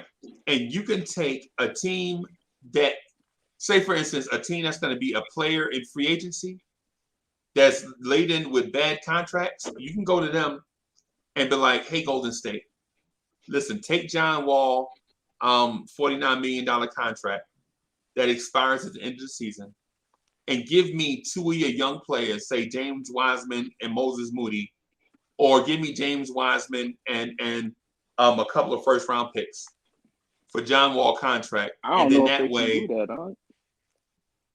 I'm just saying, but listen, I don't know if they can do that Eddie, because Wiggins' contract is crazy already. You would have Curry's contract. They got Poole's on his contract season. Well, Clay obviously they're already over the cap last season, so I don't right? know about I think them making a move. But I'm saying in general, I just use Golden State for an example. Oh, as an example, okay. Yeah, what I'm saying is you get a team values expiring contracts. Teams they value expiring contracts, right? But either way, however you slice it, the Knicks are still without a point guard. Yeah. However you slice it, the Knicks are still without a point guard. Hey, let me say this right here, but I'm not going to continue on speaking on it because I'm close with the man's uncle, you know what I'm saying? But I do know for a fact, right? John wants to play. John is 7 pounds lighter. John is completely healthy, but the Houston organization wants to go young. You know what I'm saying? So that's the situation. They just had a standoff on far as buyout. And like so many people are saying, the contract is tough to trade for, you know what I'm saying, due to his past history of injuries, right? But let me just throw this out on the table. I would love to see him come here, especially if he buy out, right? Right. Yeah. But who's to say if a team trade for him, right? Who's to say he won't Chris Paul? You know what I'm saying? Who's to say he got to opt in? Who's to say he won't opt out to try to go for less or try to help wherever he's at out to see if he can bring somebody else? You know what I'm saying? Remember, Chris Paul, everybody thought he was going to keep that money. He opted out. You know what I'm saying? Right. So you really don't know what's on the mind frame of some of these guys, but I want a point guard bad. And I'm having little Fred Flintstone nano is all up in my ear. I'm thinking about going into training. I'm thinking about coming back, man. What y'all think about that? I'm healthy. I'm gonna be honest with you, Boogie. How old is he? 31 or 32? Wall. I believe he's 32. 30. I think he's 31. Okay, so in that case, if he gets bought out, then I say I kick the tires on signing him and basically make it a Kemba situation, a prove it type deal. But I think he has a better upside considering the numbers he put up when he was playing with the Rockets. So I think his numbers, as far as like just being more spread across all around, I think they were better than Kemba's. If you look at like assists and rebounds, things like that, considering he was on the worst team, but still, I think Wall can give you something as far as developing the guys. I don't know why people like really think he's a cancer. I don't know where that narrative really came from. I just don't think his style of play is conducive to winning. I don't know. And I said the other day, I'd rather, if Goran Dragic is on a buyout, I would take him because I think he'll be way better for this team than John Wall. But he's just sitting in Toronto because he wants to start say this though. Dragic. I'm pretty sure Wall, like what Boogie's saying, he's not gonna want to come off the bench. So like if we do get him, he's gonna have to start. Yeah. So what? He will start. I'm just saying that's what it's gonna have to be. I'm just saying. He played last year. He was what 23 and 10. Yeah, he had 20 points. I think I'll look up the exact stats, but I know he averaged 20. Let's see. You guys think the point guard of the future though is on this team? We don't have the point guard of the honestly now, like we have. That's the thing where it comes to patience, because like people want to believe that Deuce could be that, but I don't know. Like we haven't seen anything as far as like to really tell us that he's the guy, but we haven't seen him out there or even IQ. Any of them. I don't know, man. Yeah, last year Wall averaged 20 points, He averaged 7 assists and I want to say 3 rebounds with like 1 steal. Okay, but not for 47, not for almost Yeah, no, yeah, 100 yeah. million. Yeah, yeah. I don't know, man.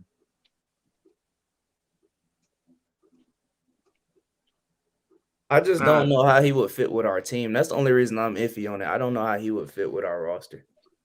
And I Yeah, feel I like that don't would think kind he'll of mess fit. up the chemistry that we are trying to develop even right now. I don't think he'll mess up the chemistry. I think he's a smart enough I point think guard so. not to. I think him and He's a RJ hot. will play good running up and down the court. As far as like running an offense, I don't see it.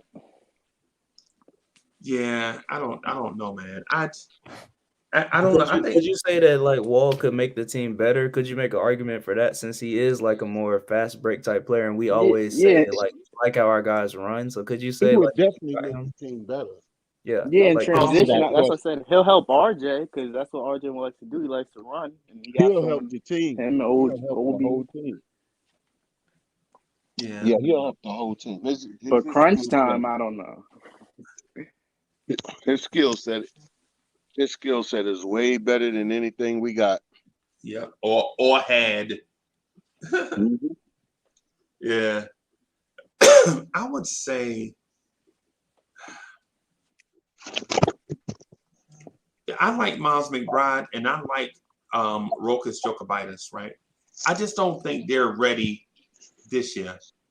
I think next year, certainly they could be major contributors. Kind of like Charlie Ward and Greg Anthony, right? But I don't think they'll be dynamic players in the league. Like I don't see them being Steph Curry. You feel me? so basically not like a generational talent, but at least a contributor. Hey, so I forgot. Hey, so I'm sorry for not reading G-Man Super Chat. So G-Man, so Sergeant Nix, aka G-Man for Life, thank you for your generous contribution. He says people will say we drafted point guards this past draft, but my question is, who is developing the talent? Honestly, we'll know like based on G League how he's improved when he does get called up deuce. And with Rokas, you just have to wait and see when he comes over because we obviously unless we have a guy over there watching his games, we don't know how he's development's going because he's not over here in the States right now. Don't we have like an overseas guy that he just stays overseas and checks them out? Yeah, Andy. He be with Sims. Andy, Yeah. he lived in Australia, I think. Yeah. Yeah. But yeah, He talent don't live. development is Yeah, he very don't live in Australia. important. He live in Poland. Like a lot of good teams have good development programs, like the Warriors, Raptors. Their G League, they actually like put time and effort into those players and build them. The Warriors was forced to. They didn't care about they D League team until something happened to Clay. Right. No, they were grooming Jordan Poole for like 4 years. Yeah, but see, you wouldn't call that a groom because he didn't stick to no team. He was just down there playing. And They then would when they call him caught up and bring him down exactly, they called him up when for 4 they caught years. an injury. But anybody can call up anybody on your G League team. No, And he didn't play all of last season. He only came in towards the end of last season. but he didn't get drafted by the Warriors. Yeah, he did. Did he? Yeah. I think he Yeah, I he was like the 28th pick or something. He was like late pick. Yeah. first I'm round. pretty sure they drafted him. He had like a bum like first year showing, and then they moved him to G Yeah. League. And then he showed improved, and here he is now. Same with that Damon Lee guy. People say that's just Curry's family or whatever, blah, blah. He was really grinding too. He had just had a lot of injuries in his past that like held him back. But anyways,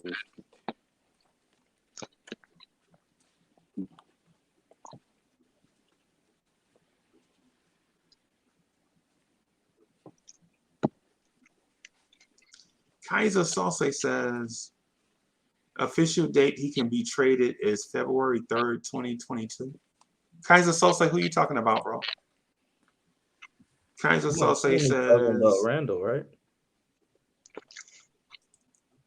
official date he can be traded is February 3rd, 2022.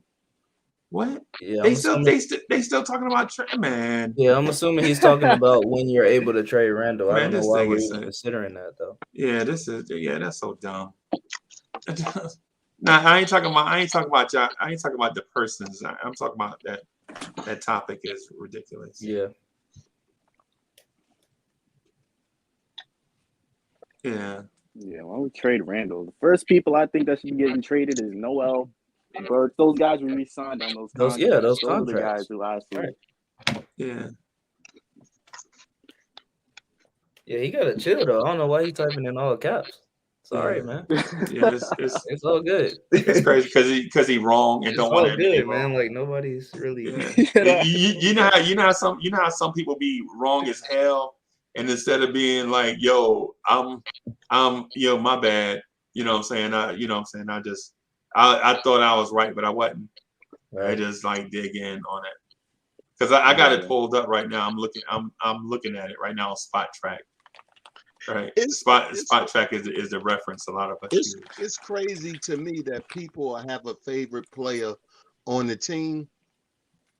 And if anybody on the team don't mess with they quote unquote favorite player, they want them traded. Yeah. It's not about the team, it's about their player. They don't care nothing about the team. They just care about their player that they like. That's crazy. Right. Yeah, people get too attached to the players. I don't know why. Shoot. Yeah. Or just stuff in general, bro. Like, you know how like when we first started this, all of us, like, we kept learning stuff. Like, the more we show up, the more we learn stuff. Right?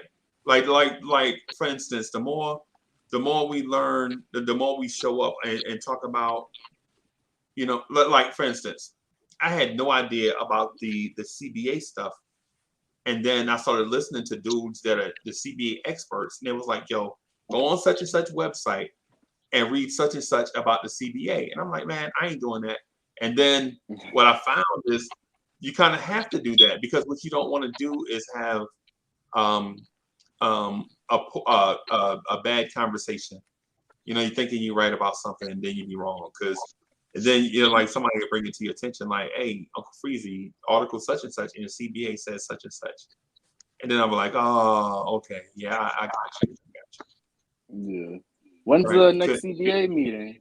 Is this year? Next year? I don't know. But what I will do though is I'll show you this, right? Just so that Kaiser Sosa know what I'm talking about. Hey, Kaiser Sosa, I'm not saying that you're wrong, bro. I'm not saying that. I just want to say this. Just show y'all this. Right? So right here on the screen, you'll see where it says Julius Randle. It shows his salary, right? The year is 22-23, right? And by notes, it'll show you what type of contract he has. And the type of contract he has is a veteran extension, and the Knicks had bird rights. So that's all we needed to see from that. You can't sign a free agent contract in the season when you already got when you're already on contract. That's ridiculous. Beans, what's good? What's going on, bro? Shout out to the panel. Shout out to the chat. Good, Beans. I hear all this John Wall, situation going down, man. I ain't got a lot to say on that, man. If it's a buyout, we take him. If not, I'll see you later. It's that simple. Because I know we ain't traded nothing of value for him. You know what I'm saying? But like, if it's on a buyout and they buying him out, yeah, I'm all for it. But other than that, I'll see you next time. Yeah, move on, right? Yeah. Yeah. But I'm just glad on our little win last night. You know what I'm saying? I was comfortable with that. I can't wait to see what we do tonight. Hopefully we can claw out another one in Indy. But I'm trying to catch up. What's going on, big bro? Talk to me. Hey man, we just hanging out, man, just talking about a few things. That's all. We just hanging out, man, just chopping it up. You know what I'm saying? Ain't nothing really major. You know what I'm saying? Excited about this game against the Pacers tonight. We talked about, as a matter of fact, though, we talked about potential trades. Miles Turner, TJ Warren, Caris LeVert, something like that. Yeah, I kind of talked about that a little bit last night. And you know another team we need to watch out for, Freeze? Who's that? Low key, that might be blowing it up. Boston. We got to keep our eye on Boston too, because I think they might be wholesaling too low key. You know what I'm saying? And I definitely take, you know, that young boy, that small forward, man. I got mad love for him. Jaylen Brown? Yeah, Jaylen Brown. I think he fit right in New York. Him and Marcus Smart. We'll take both of them. But you know, that's probably a dream, but we'll see. You know what I'm saying? But watch out for them. What would you be willing to pay? What would you really be willing to pay for Jaylen Brown? That's gonna cost you at least some first. Want to hear that? Starting point. At least 3 first. Like you're looking at kind of like a Paul George kind of thing, low key, like a little something a little bit less than that, honestly. Yeah, we're gonna have to give up our young pieces definitely. And RJ, I think will be the first one they want. Yeah, you know they're gonna want RJ. We already know that. They're gonna want RJ. They're gonna want probably IQ. Obi. They're gonna want 2 out the 3. Yeah. I think they'll probably want IQ over Obi because I think they got a couple of forwards on their team. Yeah. These other teams are blowing it up too. Portland's definitely gonna blow it up. I think so. Do you think Portland gonna blow it up? It's unfortunate. Well, CJ McCollum has a collapsed lung, so it's unfortunate with them right now. Like they got him out, Dame out, Simon's out right now. That's why DSJ getting play time. They have nobody really on their roster as far as guard. Man, I miss DSJ, bro. I ain't gonna lie to you. And then Dame wants somebody with Ben Simmons. Why would you throw that in the air? It's a lot going on in Portland. Yeah, and also Pelicans, they might be shopping Ingram. Cause that. Ooh, that'll be nice. You know how long ago I said Beyond got laughed at? But I take if I get Ingram. Which one? The what you call it? The third, the one we was gonna take, and I think they just took Trey Murphy. Trey Murphy. On purpose because they knew we was gonna draft him. Yeah, man. Beans, we was doing the mock drafts, and I was telling G-Man for life that if we do this mock draft, you know I'm taking Trey Murphy, bro. You know I'm taking Trey Murphy. Word. You know what I'm saying? A 6'9" shooting guard, right? A 6'9" for shooting guard, if you're about 6'6", that's tall for a shooting guard, bro. He's 6'7", that's tall. But a dude 6'9" and athletic. And defense is on point. And a 3-point shooter. Oh man. Bro, oh my God. It'll make up for Kevin Knox. It'll make up for Fournier. It'll make up for Fournier. Yeah. You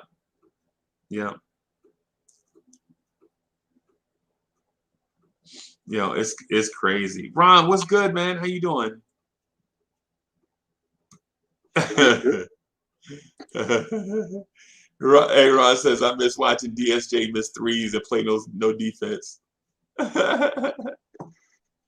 Yeah, man. I mean, it is what it is, bro. I mean, I'm just Beans. I feel like we got to get us a point guard, bro. Bad.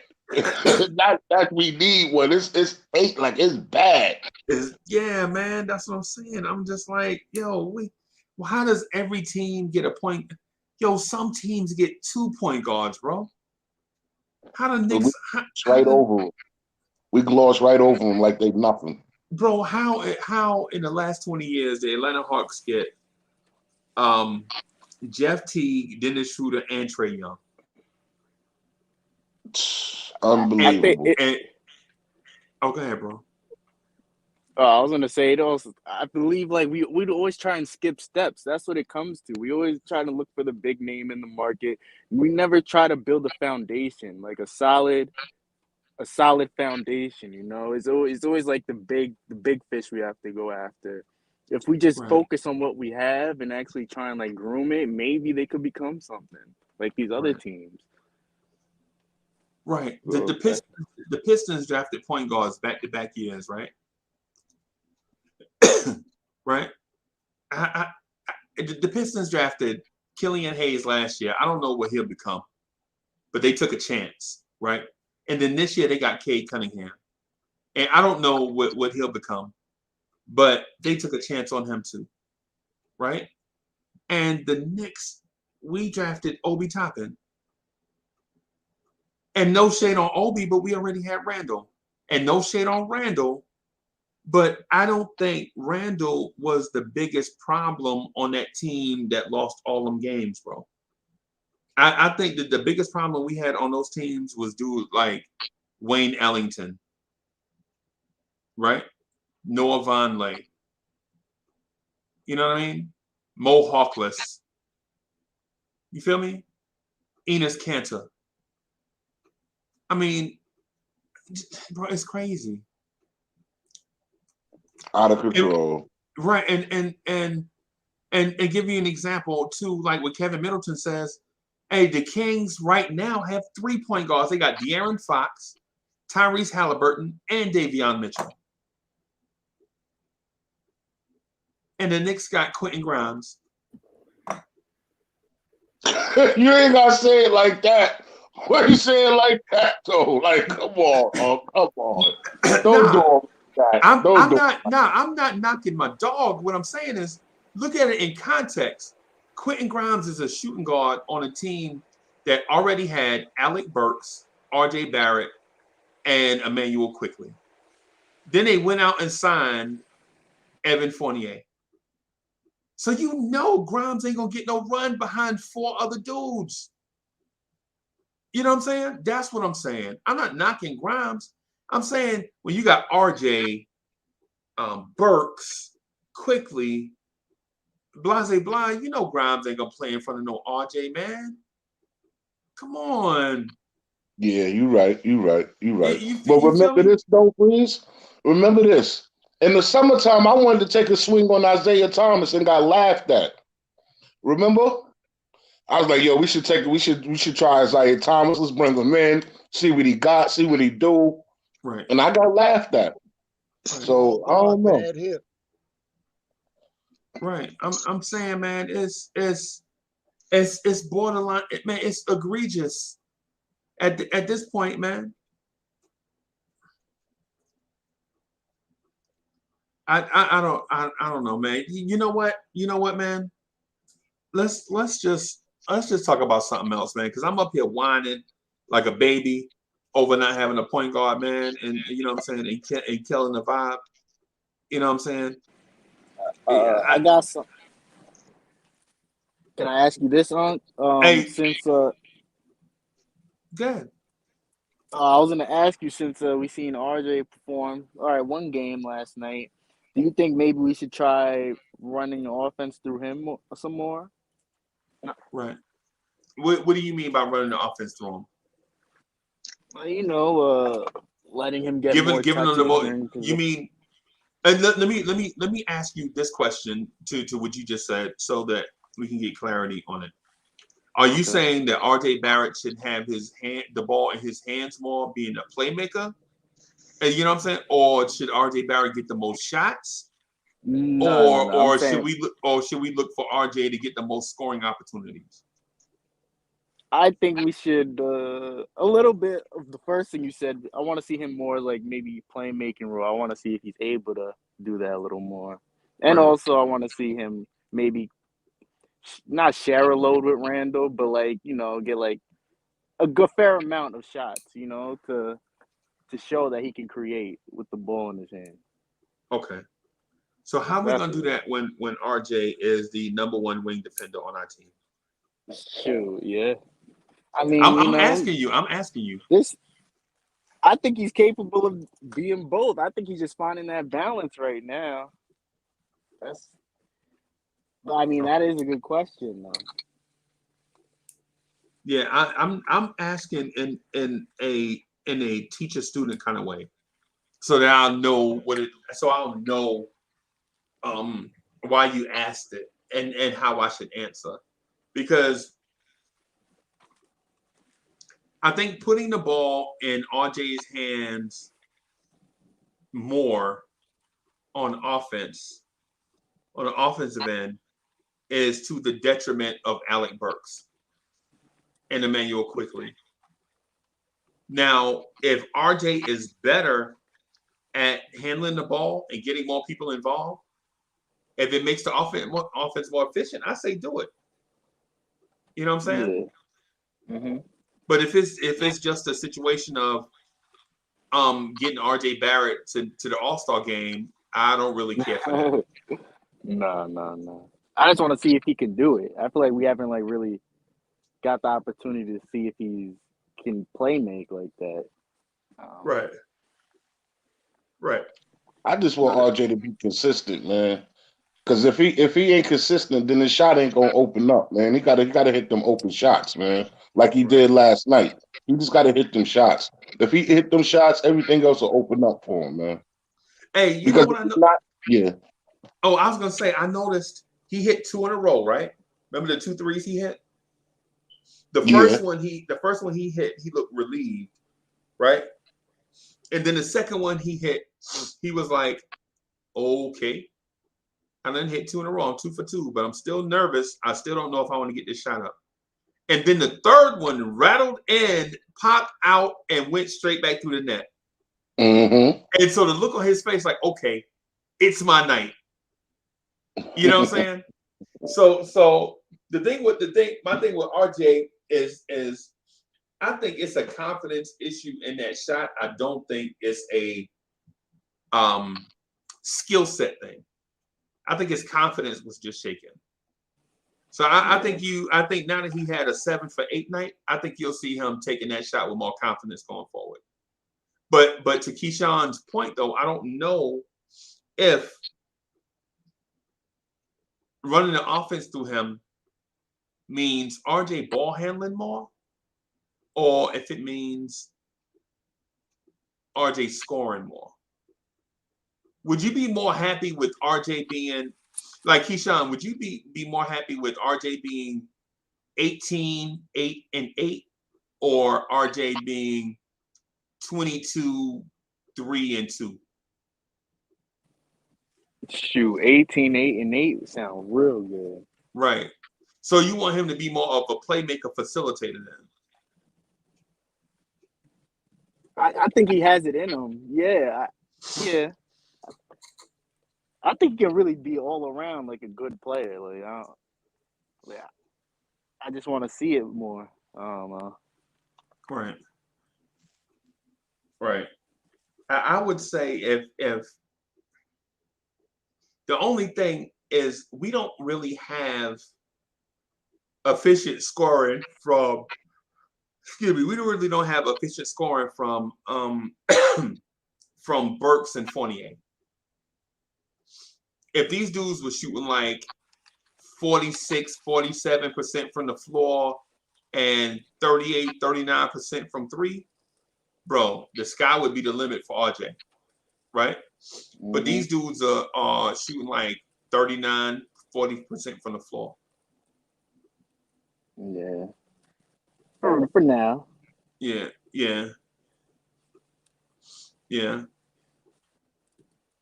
Yeah, I think this stretch is gonna be the turnaround stretch. So, hey, Beans, who's your favorite Knick? My favorite Knick right now, I'm gonna have to go with. Oh, that was a hard one. You threw a wrench. I'm gonna go with. I ain't gonna lie to you, man. I gotta go with Obi. Obi. I knew it. Yeah. I knew it. And so the reason why I'm asking you this is how fair do you think it is to Obi that he only getting 13 minutes a game? It's not fair at all. It's not fair at all. But you know what? It's a chain, a line of what they call it, a chain of Chain of authority. command. Yeah, a pecking order. That's what I was looking for. It's a pecking order. And Randall being our all-star is just kind of bad. But at the end of the day, I feel like he's still learning. You know, last night I felt like he could have definitely got some extra minutes. You know, Randall played 39, but he did what he did. So, you know, that energy and stuff is always going to be there for Obi. He just got to get that 3-point shot down. When he shot that 3 last night from the corner, I was so upset. I was damn. But you know, everything else he did good. You know what I'm saying? Yeah. So I could go for that. But Obi time coming. I'm not even really mad. The office see it, Tibbs see it, we all see it. It's coming. It's coming. So I'm gonna be patient. I'm not gonna lie to you. So Obi is not my favorite player, but he is one of my favorite players. RJ is my favorite player, followed by Julius Randle. Right? And while I do like Miles McBride, I do like Obi, I do like Quickly, you know what I'm saying? I feel like Obi needs minutes, man. I watched Nerlens Noel play yesterday, and I'm like, why is Nerlens Noel even here? That's who need to get traded. Why is Nerlens Noel here, right? And why is he getting all these minutes over Obi? And I know they play 2 different positions, bro. I know this. I know that. That's right? crazy. I know they play 2 different positions, bro. But come on, why are we not running the small ball lineup with Julius at the 5, Obi at the 4? Let me clarify this real quick before you say that, OG. Let me clarify this. Obi is my favorite Knick to watch. Mitch is my favorite Knick, though. All right, I wanted to clarify that. My bad. Right. AD, what's good? Hey, good morning, Knicks family. I see y'all all chirping, happy. Knicks finally got a win. Who's the favorite ball player? Let me say salute to the panel. Salute to Knicks Nation. You know where the problem lies, Freezy. The coach is a bum. Thank you. AD. That was my AD. Get off that cricket phone and go buy an iPhone, bro.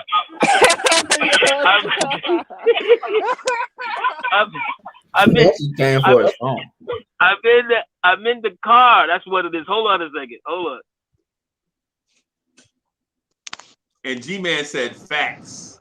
Get off that cricket phone and go get an iPhone. Facts. Okay. Tell G-Man to go do a couple of push-ups and leave me the hell alone. How about that? but okay. You were asking who's your favorite ball player. My favorite, I don't have a favorite per se on the team, but I want to see Obi get more minutes. The coach is holding him back. The coach is holding all of the young guys back. It's like he has a reign on the team that's unnecessary. Right. Why is Obi playing 13 minutes a game and he's your overall #1 pick from last year who's only shown that he's grown? Right. That's mind-boggling. That's just crazy. He wants to sit out here and get on RJ, no doubt. It's a young man, big shoulders. Take that. You wasn't playing right. You wasn't playing well, sick or not sick. That's why they give you millions of dollars. Okay? Now let's get on him. Let's stay on him. You see, not only him, but management. We keep going over this day in, day out. There's 2 camps here. There's the people in the box office seats upstairs, and there's the guys on the ground. no, someone needs to ask coach, why are you only playing Obi 13 minutes a game? What's the problem?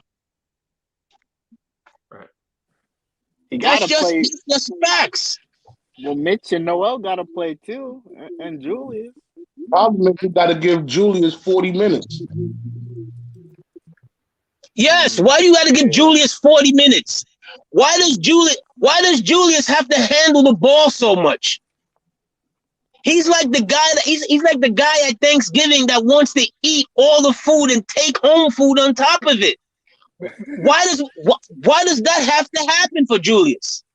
Why? What does he owe Julius? Because what? He was second team All NBA, so he owes for the team to ride or die with Julius no matter what. That's crazy. Right. Crazy. Obi Toppin is shooting 18% for 3. Yeah, he's not shooting good from 3. I think it's almost the same for Mitty too. It's not too hot from there either. Yeah. Not to be a Debbie Downer. Yeah. And so I'm with you guys, bro. And I looked at a stat that disturbed me, right? So Obi Toppin has played 86 NBA games, not including playoffs, right? Guess how many games Obi has started in his career? 2. None. 1. 0 games in his career. That is frustrating to me, man. Because we got an all-star in this position. Yeah, we got Randall in this position, man. If Randall didn't have the season he had, Obi would definitely be having more minutes. But bro, what I'm getting at is not the Randall thing. The Randall thing is going to be the Randall thing. The Randall thing is the Randall thing, right? Right. But here's the thing. Here's the thing. Your centers are always hurt. Yep. You telling me? Okay. You telling me in 2 seasons you couldn't have trotted out a small ball lineup with Randall at the 5 and Obi at the 4? You got to remember though, one big man we just signed to a contract, and the other big man's trying to get another contract. And then he got Taj Gibson. You know how he give it up with Taj Gibson. Yep. And so who would you rather have on the court, Taj Gibson or Obi Toppin? Obi. Why has this not happened yet, bro? Because your coach is lazy. Taj is his guy, though. He's not going to do it. That's why. Yeah. And then Randall was almost out of town. We wanted Randall out of here. And then he pulled a move like, no, y'all need to calm down. That's what happened. He was almost out the door. That's why we got Obi. And then he pulled the move, so we had to shut up. That's true. Now, I'm frustrated with the Obi thing because for a kid to be this talented not to get minutes is frustrating on a number of fronts, right? Because for one, with a kid that talented, he needs minutes, right? 2, for a kid that talented to be sitting on the bench means he's taking up a roster spot from somebody else. For instance, Obi is a power forward with humongous upside, right? Why not trade Obi for a small forward with tremendous upside? You know what I'm saying? And I like Obi, but Obi need to play, bro. You know what I'm saying? This happens all the time with guys who believe or management who just want to draft, and when you draft, you don't have a plan. Do you remember when the Trailblazers had Rashid and like 2 other future Hall of Famers on the bench? They had Brian Grant and Jermaine O'Neal. Okay, Washington had Weber, Rashid, and the other part of the Fab Five. Sometimes let me AD. Okay, slow down, bro. AD. So Washington had Chris Webber, Jawan Howard, Rasheed Wallace, and Ben Wallace. You remember Ben Wallace? Yeah. Ben Wallace was the 4th big man on that team. Yeah. Don't forget what you call the Portland team too. with Rashid and them low key on the bench. I got Randolph. Zach Randolph. Right. Yeah. Yeah, Yeah. but that's what AD Okay. just said though. Yeah, AD, but you can't blame just this front office because I feel like throughout the years the Knicks never had a plan through a draft. What year did the Knicks have a plan through the draft?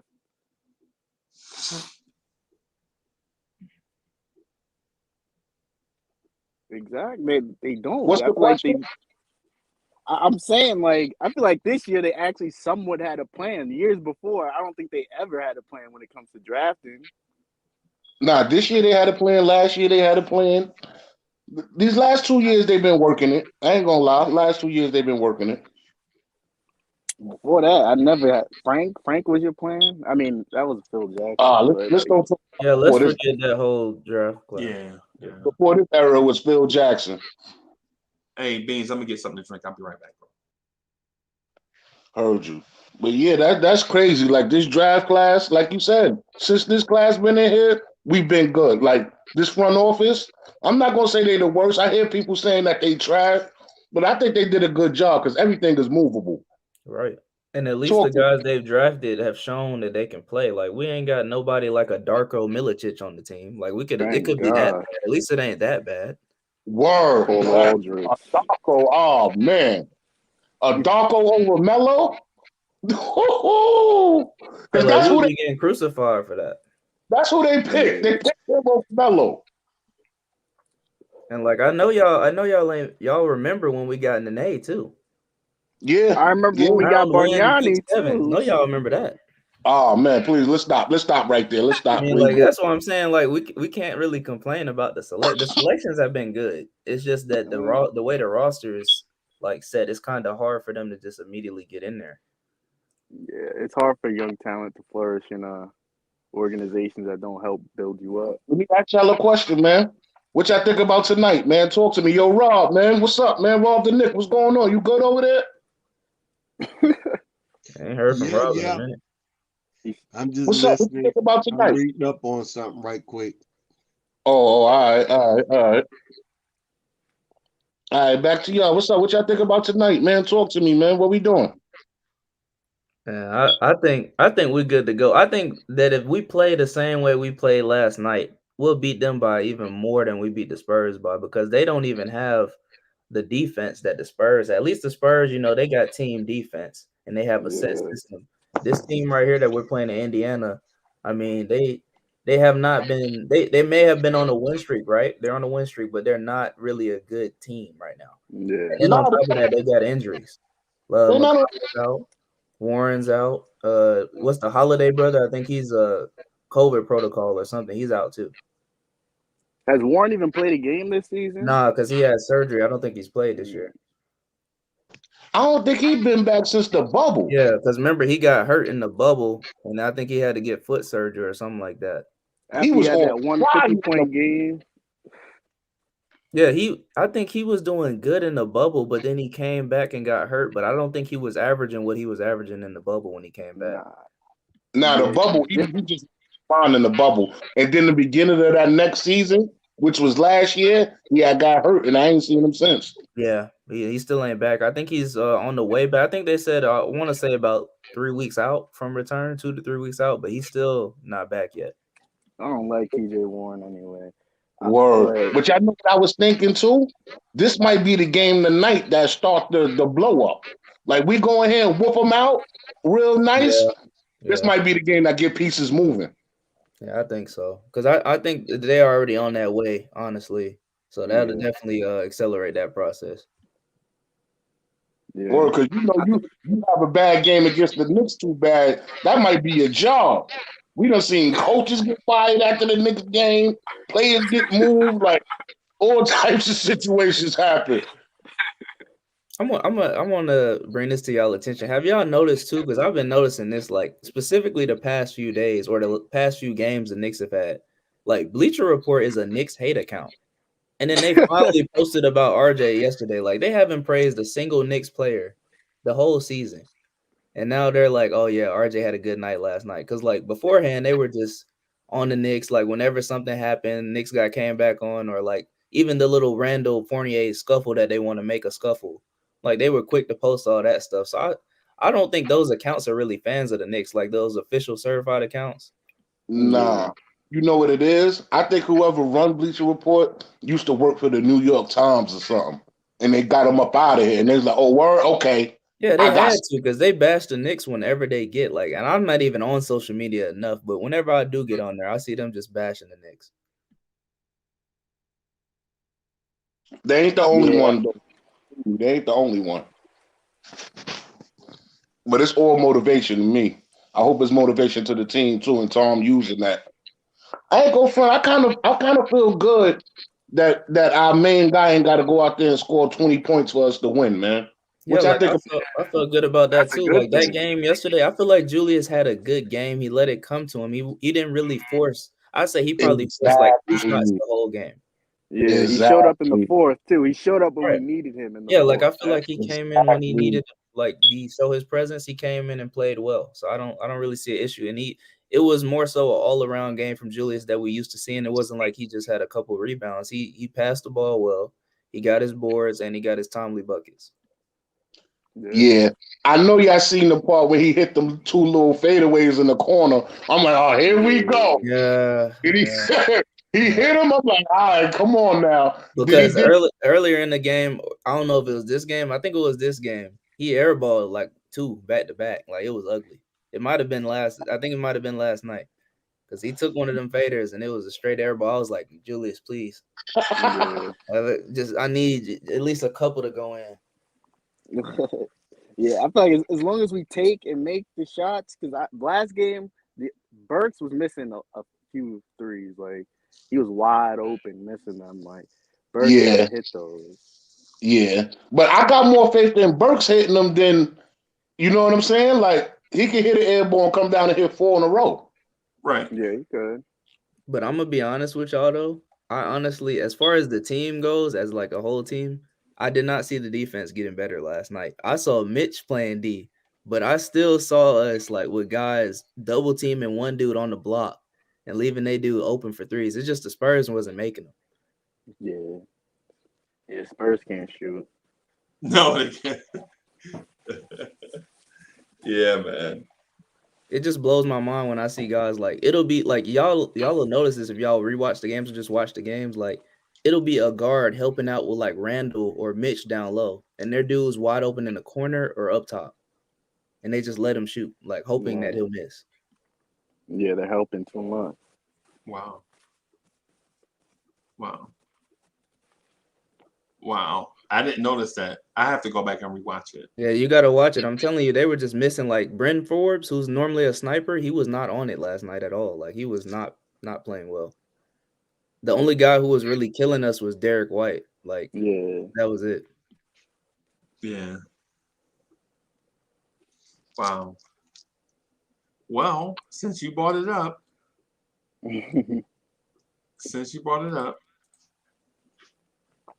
where do we go from here? Like, how do we fix it? Where do we go from here, or how do we fix what? The defense? Yeah, and like where do we go from the point that was made by Sam? Well, I mean, they shouldn't help as much. Like I see Fournier with the Sam saying, Fournier and RJ sometimes are like deep in the paint helping these guys out. Like they could definitely respect the guy, but also you have to respect your man who you're defending shot. Like you can't like sleep on him. And I don't know if y'all noticed this too. Like I noticed this too. Like when I was dissecting parts of the game last night, like because we had Mitch in the game, a guard would just let their man go by because they knew Mitch was gonna be there in the paint. Like they would intentionally like just let their guy blow by him. I know that's part of defenses, but they weren't even making an effort to guard their man at all. They're just like, okay, yeah, I'm gonna let Mitch deal with it. Yeah, Fournier does that a lot. But I mean, like, yeah, that's true. But if you can't defend him, the best thing you can do is funnel him to like. That's why I said like sometimes it's a smart play, but like not every time. Like just letting your man blow by, because sometimes that's why I was saying like they expect Mitch to guard 2 players essentially, because he has to still guard his man on the block and then pick up your guy who's either gonna shoot a close midi or a floater from right there. Yeah, and we definitely can't do that tonight with Sabonis and Turner. that's going to be outside shooting.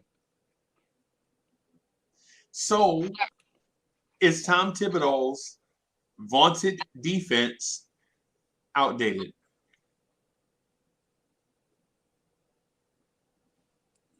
I mean, whatever they've been running with this, what I've been seeing, it looks not good.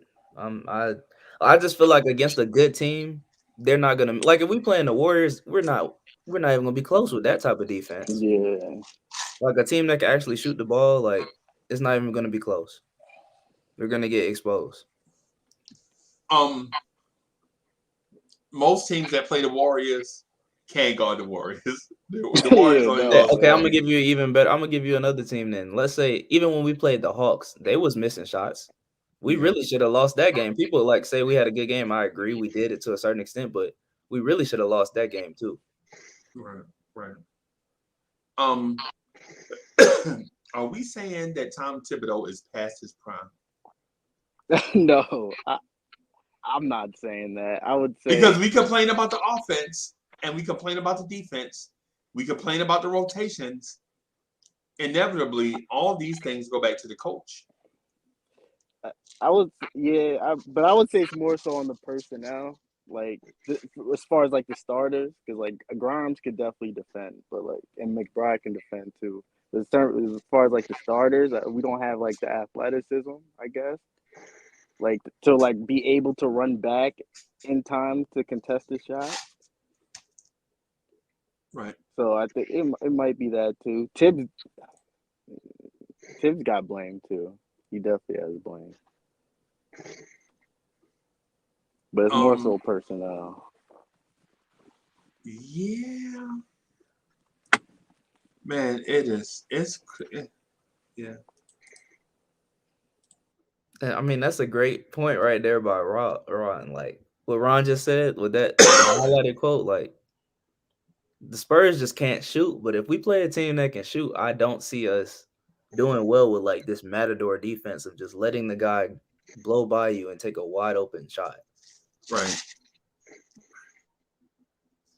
Yeah, it's frustrating in a sense that I think when it comes to basketball, Tibbs knows what he's doing. But in terms of the offense and defense, I think he may still be stuck in the 90s. Yeah, because like it's too many guys nowadays who have a jumper. Like you can't just leave everybody open. Like nowadays, like most teams have everybody out there can shoot for the most part, besides one guy. Right. And so what I was getting at is back in the day, you could leave an opposing team's power forward and center open from the outside because not only would they miss, but they wasn't even going to take it. Right? But nowadays, everybody is shooting. Probably for us. You know? Danny Landis is in the building. What's good? Hey, how's he doing? How's everybody? Good. Salute, man. C-Dub, what's good? Salute. Hello. What's good? My friend says that RJ should be. Let's go, Nick. Yeah, man. He traded, right? He's not playing no more. He wants to go somewhere else, probably. Huh? Who are you talking about? Who are you talking about? RJ. Yeah, man. RJ's legit, bro. I don't know if he want to go anywhere else. I think RJ. I like him too. I like him. I'm not even a Knicks fan, but I like him. So what team do you like? Like the Bulls, the Lakers. I'm an old school Magic Johnson and Michael Jordan fan. Okay. Go back. So what do you think about the Knicks from the outside looking in? I like the Knicks. I think they just need to elevate their game a little more, play a little harder. Yeah. I think they got a good squad. I mean, they might, like he said, they might need like one more star maybe, Right. A superstar, like one more superstar, and they good. Superstar, crazy superstar. Not a regular all-star. Not You an mean all-star like Randall. Right. You mean like a superstar? Right. Yeah, they might need a superstar. I don't see it happening. Somebody got the echo. Is it from here? Yeah. Is that Rob? Yeah, I cut it off. Somebody was trying. Okay. Right, that might have been Rob in that. Hey, Freezy, you want to hear an R&B voice? This is Mr. R&B here, the best singer, right here. Yeah, he's the singer, bro. Believe me. Okay. He's the singer. Okay. He needs to come out with an album. Hey, how did Lucas play Sunday? No, his league is over. It's gonna start. Already? It's starting again. I think in a week or two. Okay. Yo, I'm going to the game on Sunday. Okay. Who are we playing Sunday? Milwaukee. Okay. One of the residents One of the residents in my building, who's a billionaire, got me tickets. I told him I wanted to take my son to the game on Sunday. He's like, leave it to me. I'm gonna get it. Really? And he got it. 2 seats in section 100. Wow. Okay. That's dope. Nice. And the game is at 12 o'clock, right? Early game, yeah. Yep. I'm going to take the railroad in. I'm not driving. There's no parking around there. What do you got, a Zippy cup? What is that, fruit punch? No, man, you know me. I'm drinking healthy. Nice. That's it. Yeah, man. But, so you're in the 100 section. That's dope. But back to the Olay defense thing, I wouldn't mind it as much because obviously we don't have like good defenders on the starting lineup. But as long as they run the players off the 3-point line, I think I'll deal with the Olay defense if they're running the guys off the 3-point line. Okay. Yeah, see, I hear you with that. I was just my main concern is just watching, even off the last game, I'm watching dudes spot up wide open. Like that's basically how Najee was getting buckets on us. Wide open 3-pointers. Like we can't allow those. Yeah. Right. Anybody can eventually make a spot up 3. We saw Nerlens shooting them. Nerlens could probably make a 3 on that type of defense. Ooh, Yeah. Yeah, man. I don't know, bro. You got to catch the ball first. Yeah. Definitely. Oh Definitely my God. catch the ball first. I think it's tips, man. Because if you think about it, the reason these guys getting open 3-pointer shot because they all crashing the rebound and they leaving guys open to get the rebound. So they taking a risk if the guy makes the shot, man. That's what's going on. And they open helping. Yo, I can't hear nobody else. I can't hear them talking, man. I'm gonna go out and come back in. All right. They're open helping their guys, man. Just stay on your guys. You don't need help with no name. C-Dub, that's what I was asking everybody. Is it a tip system that's washed up, or it is? Okay. Yeah, it is. Because if you think about Uncle Freezy, he going back in his 90 days, man. This is a new era, man. Right. He stuck in his old ways. Why you not giving Obi Toppin minutes? You give him 13 minutes and you get Noel didn't do nothing last night.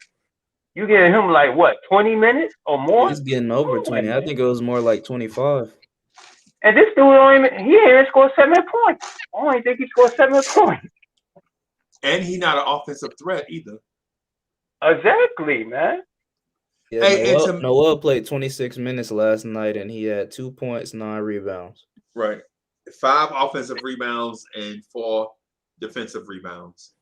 And it's because they centers were light. Word. Right.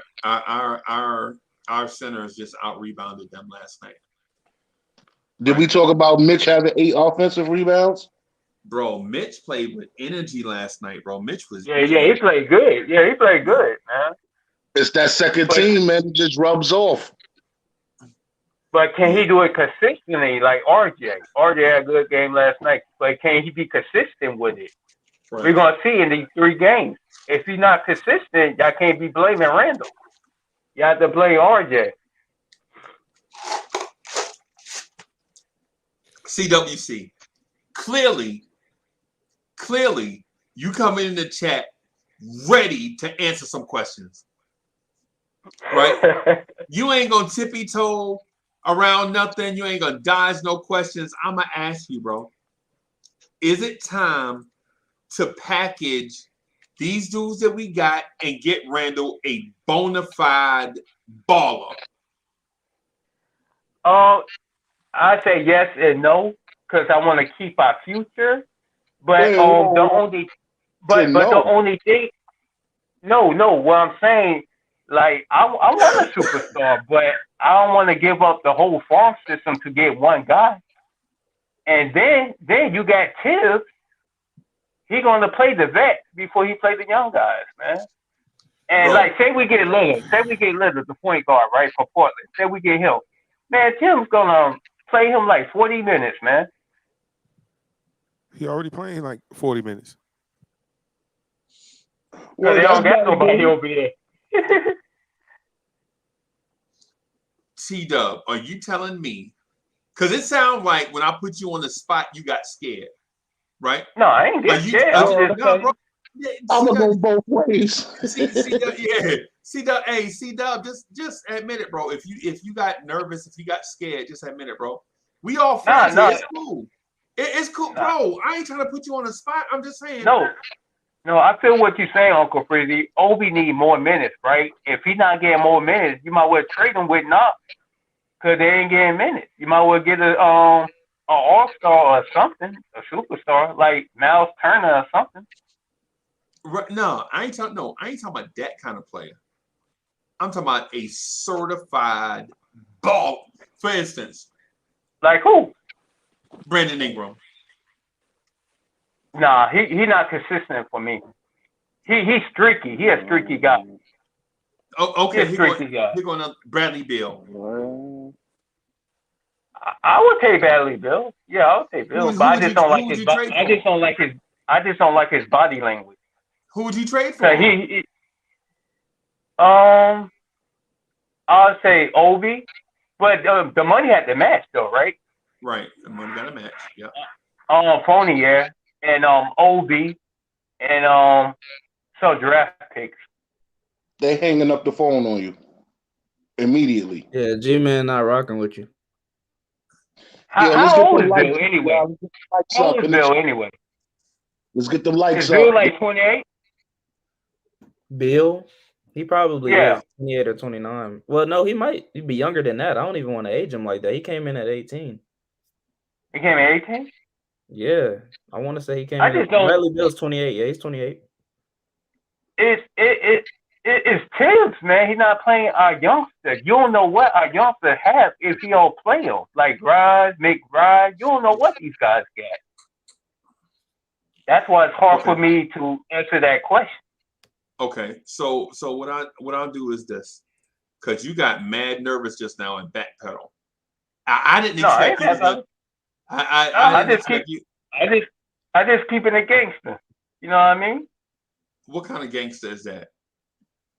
I'm just keeping it real, man. Is that a playground gangster? I just keeping it real, man. Uncle Free, I just keeping it real. See, Uncle Free, what you trying to do, you just trying to be sneaky too with your question. No, I'm being real. Would you trade for Paul George? Would you gut the roster so Paul George and Julius Randle can play together? Would you make a Paul George type of trade right now? That's what he's asking. Depends what we have to give up. You gotta give up everything. You saw the Paul George trade. Bro, we don't CWC, we don't accept checks, bro. It's cash. Don't write me no check, bro. So this is what LA gonna do. This is what Clippers gonna do. They're gonna be like, okay, give me 4 good youngsters and give me 4 draft picks. So if that happens, Kawhi would leave the Clippers the next day. So So we're gonna give up Skip. We're gonna give up Sil. We're gonna give up IQ. We're gonna give up RJ Barrett and Obi and Fournier and Obi and to make the money back. And to make that's too much, man. Come on, man. It's literally on, going to be Melo 2.0, but with more draft picks. That's what. Yeah, exactly. That's too much, man. Except in this scenario, when you get the Melo type player, you already have an all-star waiting on him. Yeah, but then you still the rest of your bench is garbage. You ain't got nobody. You have no depth on your team. But and the people that I named, that could be a starting team right there. No, it can't. But you can attract free agents with two big names versus, we got two books instead of one in the possible or just the possible. Right. We have two sure books now. Yeah. You have two legit guys that can go out and get you buckets that are all stars. I'm not. I like PG-13. I'm not sure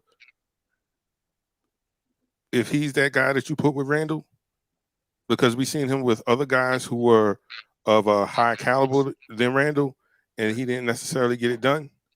But I'm with trading to get a superstar for sure. Hey, who is talking? Oh, that's all I see. It's I don't see no real faces on here. It's Chuck. It's Chuck Allen, man. It's Chuck. So what I'm getting at is I agree with Chuck. Why every time we get a hand, we got to go board? Right? Every time we get a hand, we got to go board. It's because we don't never get dealt nothing. Yeah, that's crazy. You just got to play it out. Yeah. Every time we get a hand, we got to go board instead of bidding. You know what I'm saying? I'm gonna be honest with you though. I'm kind of still scarred from the Melo trade. That's why I'm hesitant when it comes to trading for these superstars. I'm still scarred from that. Yeah. Well, can I say something about that Melo trade? That trade was a trade that they could have waited. Melo forced management's hand. Well, forced Jim Dolan's hand. But at the same time, it was the stuff that happened after the Melo trade that made it look worse. By making these other dumb trade. Come on, Bargnani. Right. Trading Amnesty and Chauncey Billups instead of Stoudemire. Right. Like you could have you waited. Signing Tyson Chandler instead of Chris Paul. Come on, bro. That is crazy. Right. That is crazy. Right. You could have gotten the Tyson Chandler type anywhere. Right. And we did have a point guard. You remember Melo got rid of the dude Lynn, the Asian guy? Stop it. Don't do that. Don't do that. Don't do that. Now, CWC, if you would have said Felton, then you might have got me. But you said Lynn. I can't do that. No, hold on. Lynn was good. What y'all talking about? Lynn was good for 2 weeks. It was the best 2 weeks. Let's don't do that. Really? The best 2 weeks of what? Nah, I'm just saying Lynn had the league on fire for them little 10 games. That's what I'm talking about. And so with him having the league on fire for 10 games, you had nuts talking about trade Melo. He was better than Melo. Melo was jealous of him because he would have taken out the spotlight. Right. Come on now, let's be facts when we talk. Let's do it. He was taking up the spotlight. He was taking up the spotlight. Was he Uncle Freezy? Yeah, but what y'all got to remember is the Knicks were playing flat, and all the guards we had, Tony Douglas, Langston Galloway, Sergio Valente. I forget who Sergio somebody. Don't do that, Free. Don't take us to but listen, hear me out. The Knicks were playing flat, like they were just trying to finish the schedule, and all of a sudden, this kid comes off the bench in Boston and scores 14 points in like 8 minutes, and everybody's like, "Hey, did y'all see that?" And it was nothing, right? And then the next game they fly in. It's a back-to-back. We fly back in town, got a game the next day. Everybody's tired, and Mike D'Antoni's brother is like, it's like, coach, come on, you gotta play this Lynn kid. He's killing these cats in practice. You know what I'm saying? He on his second 10-day contract, and if we let him walk, we might miss out on something, right? So then Tony's like, oh my god, hey, take out. I'll never forget the dude's face. He was like, take out not Tony Douglas. What's the other guard we had? Not Tony Douglas. Felton? No, Torrey Marty Murray. Collins. No, Y'all remember Torrey Murray? Teray Murray. Teray Murray, yeah. Yeah. So you take out Torrey Murray and put in Jeremy Lin, and then the next 11 games are electric. Right? It was so electric, right? It was so electric. Not electric, crazy. Right, that's what I'm saying. Yeah. You can't completely bash Lynn, though. Man, Lynn was that dude, man. He was playing pretty good in Brooklyn until I think he tore his ACL. Yeah. And by the time he came back, D'Angelo Russell was on the team. So they ain't need him.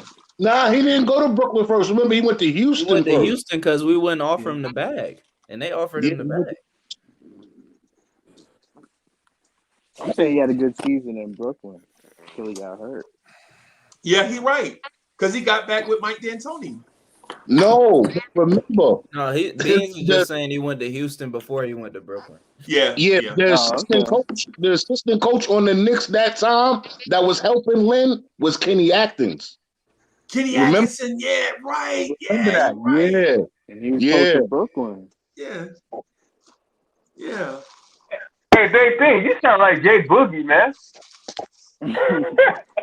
Shout out to big homie Jay Boogie, man. Shout you out, bro. Yeah, man. Shout out, man. Yeah, man. Hey, Hadouken, how come we can't get a point guard, bro? What's the deal?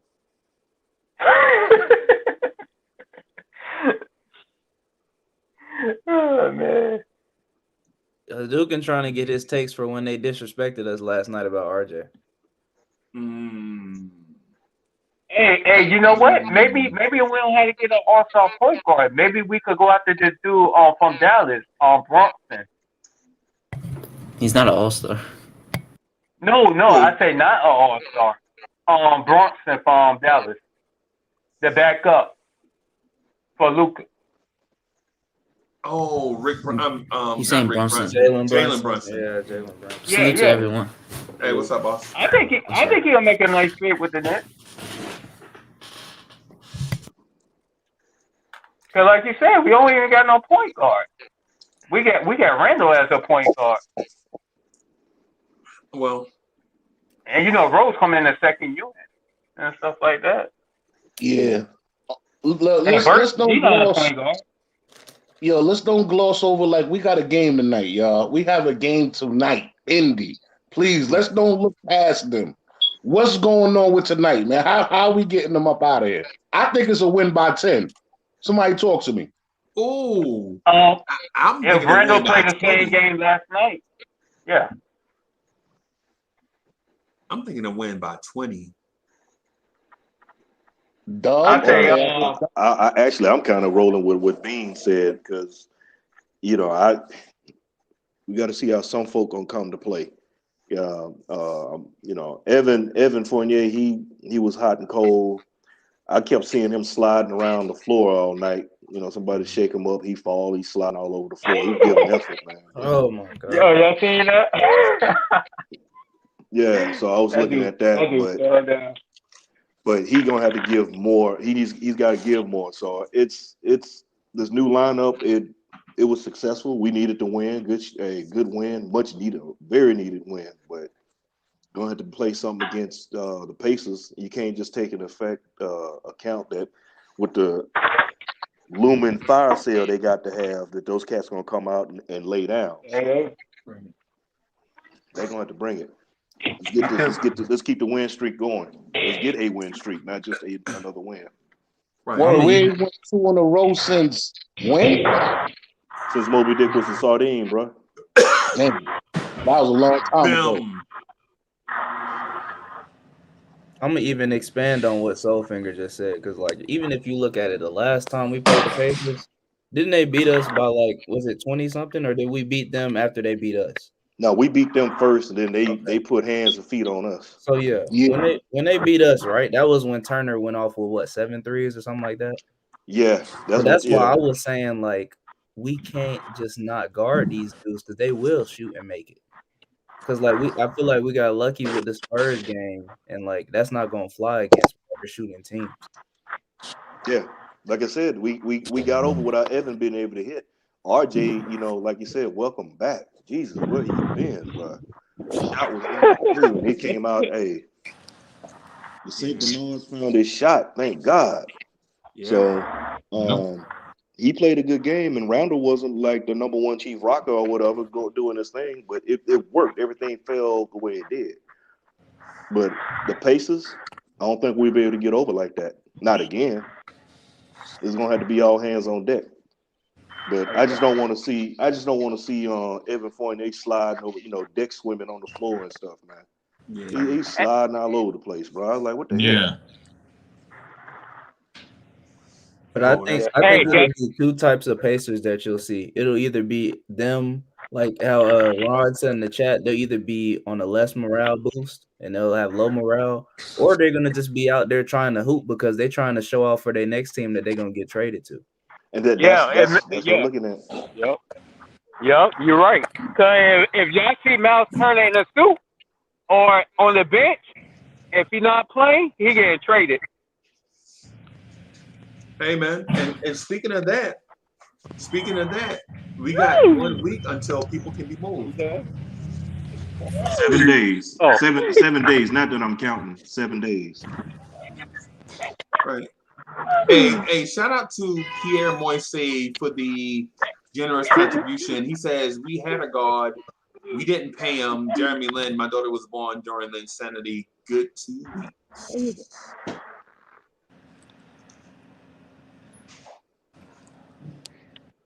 You guys see any trades? Can that happen, Freezy? I don't know. What's your gut feeling, everybody? Oh, go ahead. Oh no, I was gonna say Fournier better step it up because if not, he's gonna be in a lot of trade talks. Oh yeah. Yeah, he is. I agree with you with that. Yeah, because he's been horrible. And that's crazy because it's not even being traded; it's just being in the trade talks that mess with your head mentally. Right. This dude did a step back 3-pointer last night. He took that step back instead of passing it to a wide open RJ.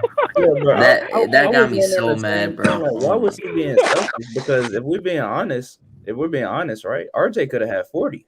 But Evan took that time, like a couple of possessions where he came down. He wasn't passing it to nobody. It didn't matter if he was. Yeah, him and Randall had some stupid possessions, just like missing one open. But RJ could have had 40 if he made his bunnies, but he still has no touch around the rim, so he got to get better at that. I heard a Westbrook rumor yesterday, Freezy. Oh no, there's no Westbrook rumors. Yeah, no, Westbrook ain't coming here. We don't need that, bro. He's not leaving the Lakers. He's not even wanting to leave. Yeah, no shot. Westbrook is like them. Westbrook like them cats on the Maury Povich show. We don't want that, bro. You are not the father. We don't want Westbrook up Man, we'll sit Westbrook down in a minute. No, Westbrook, man. No, man. Look, granted, yeah, he gives triple doubles, but come on, man. He has bad basketball IQ. I don't care how much he can jump off the gym, but his turnovers are horrendous, man. He brought up his vertical. Yeah. So my man does a show in Detroit, right? He does a podcast for the Pistons at his car. You know what I'm saying? And he also does some gaming stuff. I forget what his name is, but he hit me with a Nerlens Noel and Mitchell Robinson to Detroit rumor. For who? Who, Grant? I think it was. I think it's a. Let me see. I forgot, man. It was Killian Hayes and something. God no. And I'm not a fan. Isaiah Stewart. Nah, we ain't getting beef stew, bro. You know they love beef stew. Bro. Then why would we give up 2 centers? That makes no sense. They wouldn't even need both of them. Yeah, they don't need either. And we're not trading both of them to them. Yeah, I'm a. It sounded. Luka Garza, that's CWC's man. Oh, yeah, that's my dude. What the heck? That's my guy. That's my guy, guys. Somebody tweaking. This guy. What? Hey, man, how you doing? Okay, All right. okay. So is Josh Jackson, Amadou Diallo, and Killian Hayes. I'm straight. Yeah, I'm good. So what are they? No, thank you. Was anybody on dust or Have a dog nice food day. or both? To be honest with you, I would do Josh Jackson for Nerlens Noel straight up. I'm not trading a center for Kevin Knox, probably, but not Nerlens. Yeah, The I would. best player to get on that would be Grant. You know that ain't gonna happen. So. No, they ain't trading Grant for that. If you get, I'm not opposed to that either. Kevin Knox. No, Grant is way too expensive, so there's no way. Yeah, that's what I'm saying. First of all, first, like you said, dude, that contract is a monster, and then he's the best Is guy. this his He's gonna last break bread. year on the contract? You got the Hawaiian punch going. Now it's the powder thing. Yeah, yeah, man. That's it. Healthy, bro. You gotta do that. And how many push-ups you do a day? Push-ups? Yeah. I haven't done push-ups in years. I just What? do bench press. Bench press.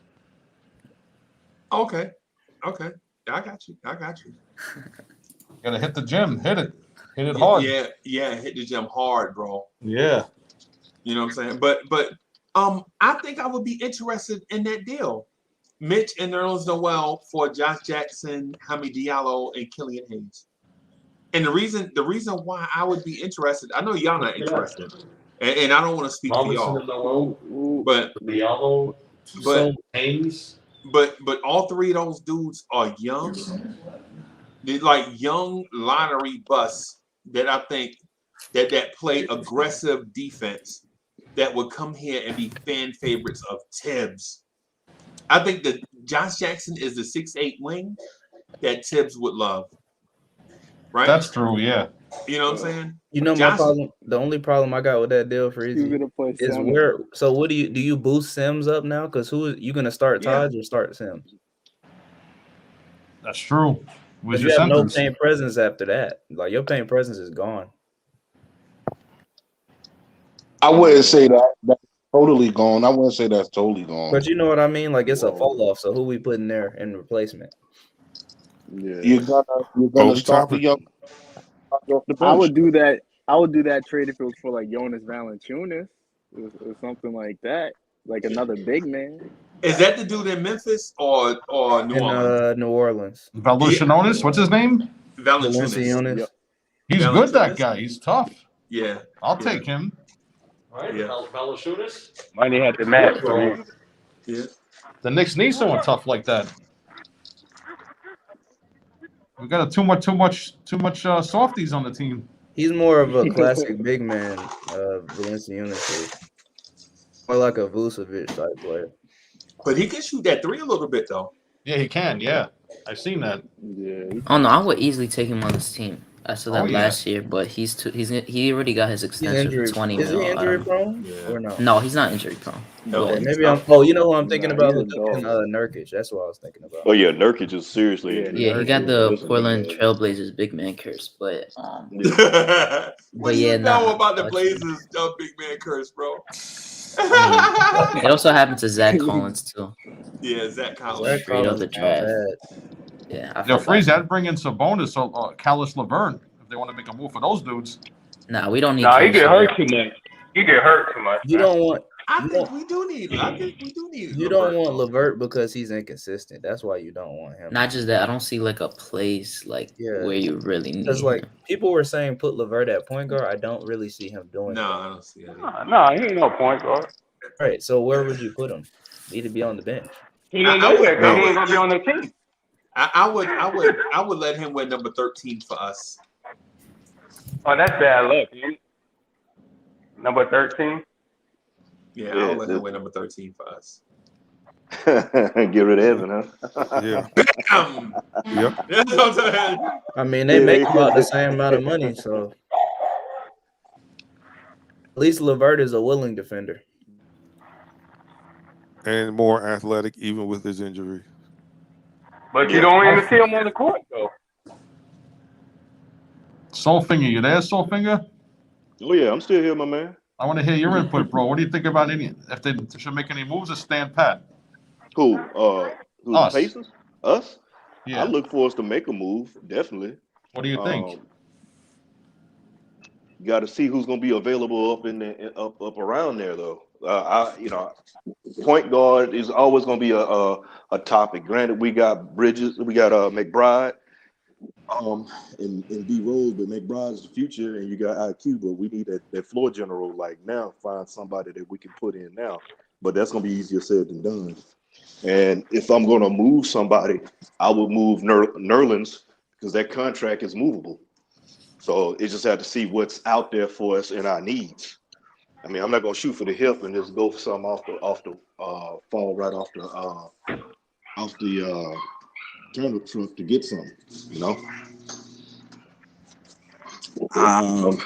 I would definitely look at the Pacers and see who they about to shake loose in that fire sale. Yeah. That's for sure. What about Marvin Bagley III? Anybody interested in Marvin Bagley? You know what? I thought about that too. But his injury, he had a few injuries. But the thing is, he just want to get up out of sack. So you really can't. Yeah. I'll take a fly on because you can probably get him for the cheap. But the thing is who you giving up to get him? You gonna Snacks? Noel. Obi.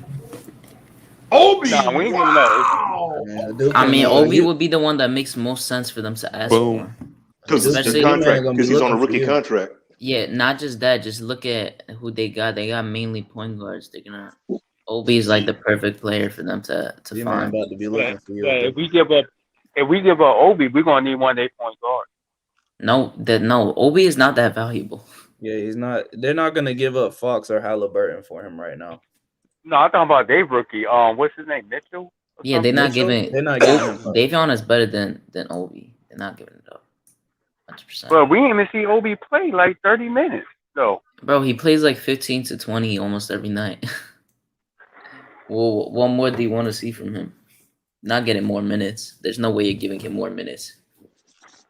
Well, see, Sack got a couple of, like I said, they got the point guards, and then you also got, I brought that name up before along with my man Delano, Harrison Barnes.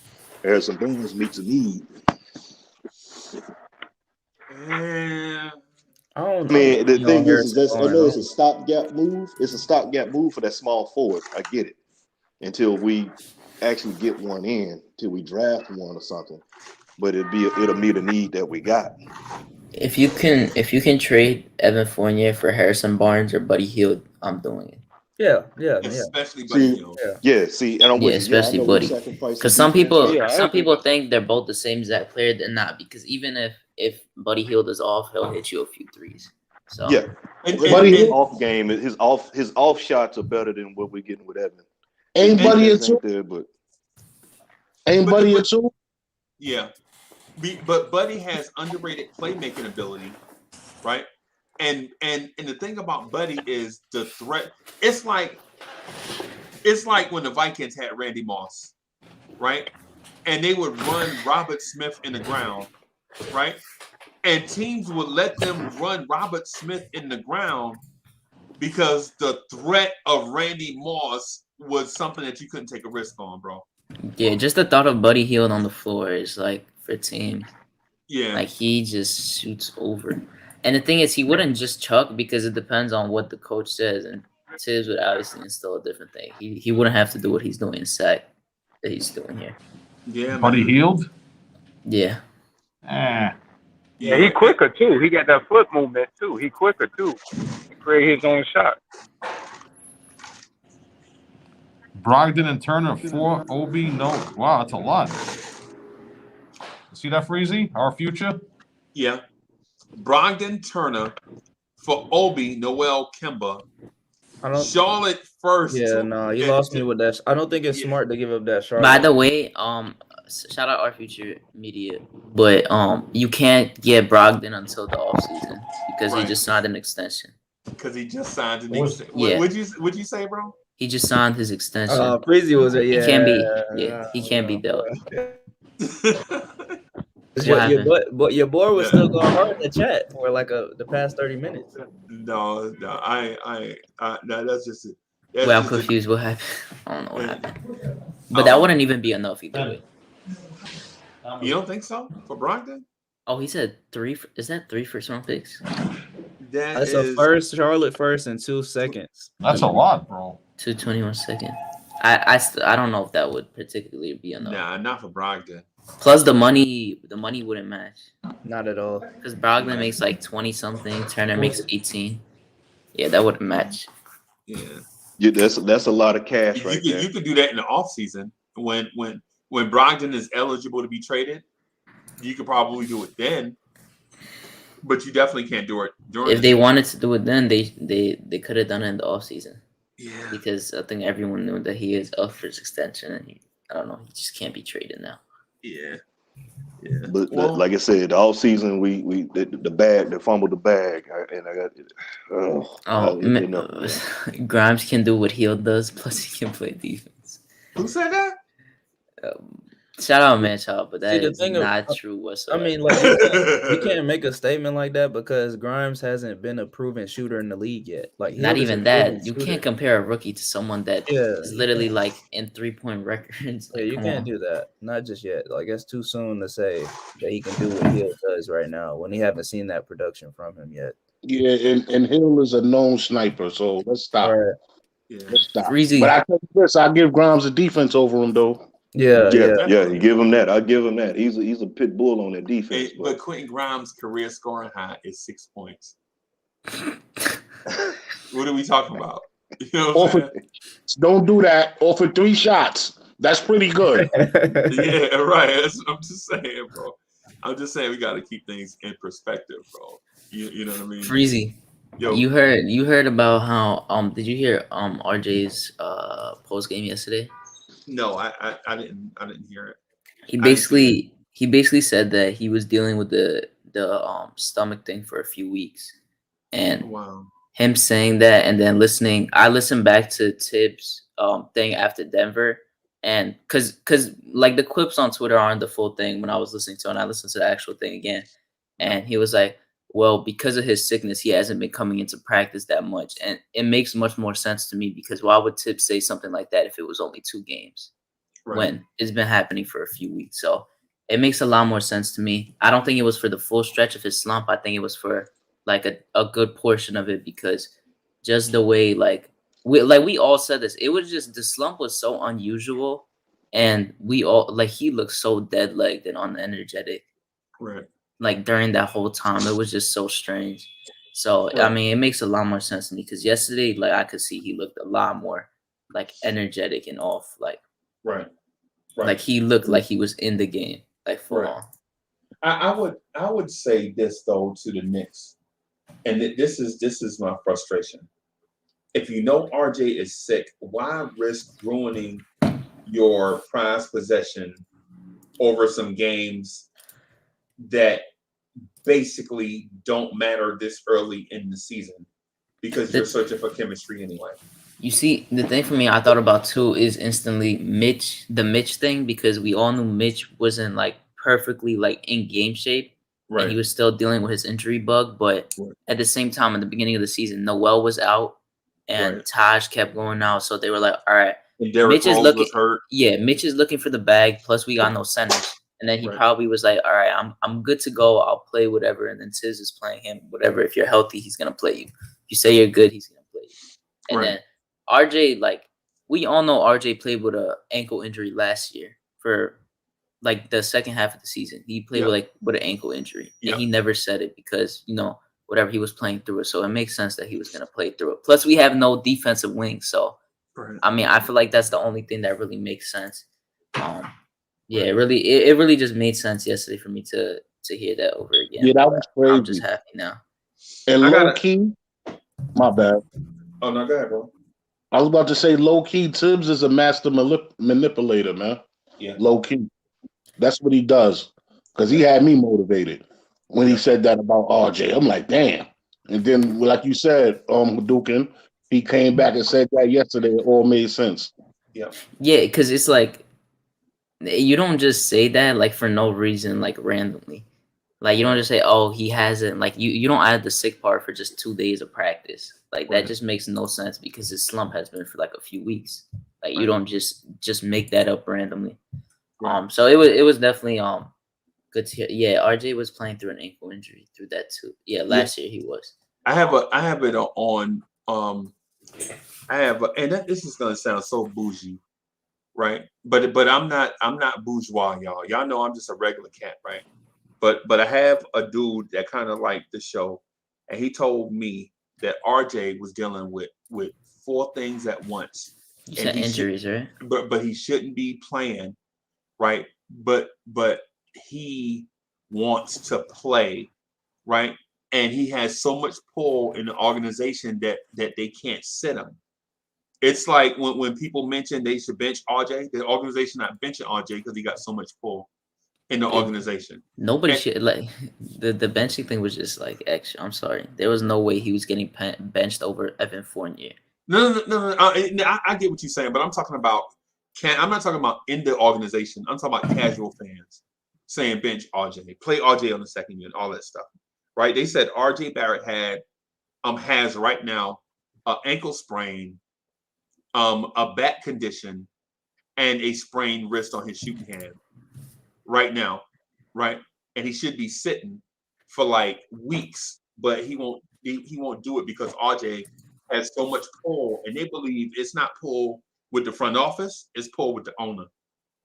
They're like I think Dolan feels like RJ Barrett is the savior of the franchise, kind of. Now I don't know if that's totally true, right? I don't know if that's true, but they feel like RJ Barrett has so much pull in the organization that, not saying that whatever RJ says goes, but if RJ Barrett don't want to do something, he ain't gonna do it. Basically, you know what I'm saying. But my thing is, this is Uncle Freeze. This is my opinion, bro. When you hurt and you can't help win, sit down and let somebody else do it. You know what I'm saying? Use your sick days is basically what I'm getting at. If you're sick, stay home. Don't be sick. You come to work. You think you a gangster. I hadn't missed a day in work in 7 years. But you coming to work sick and you making other people miss days from work.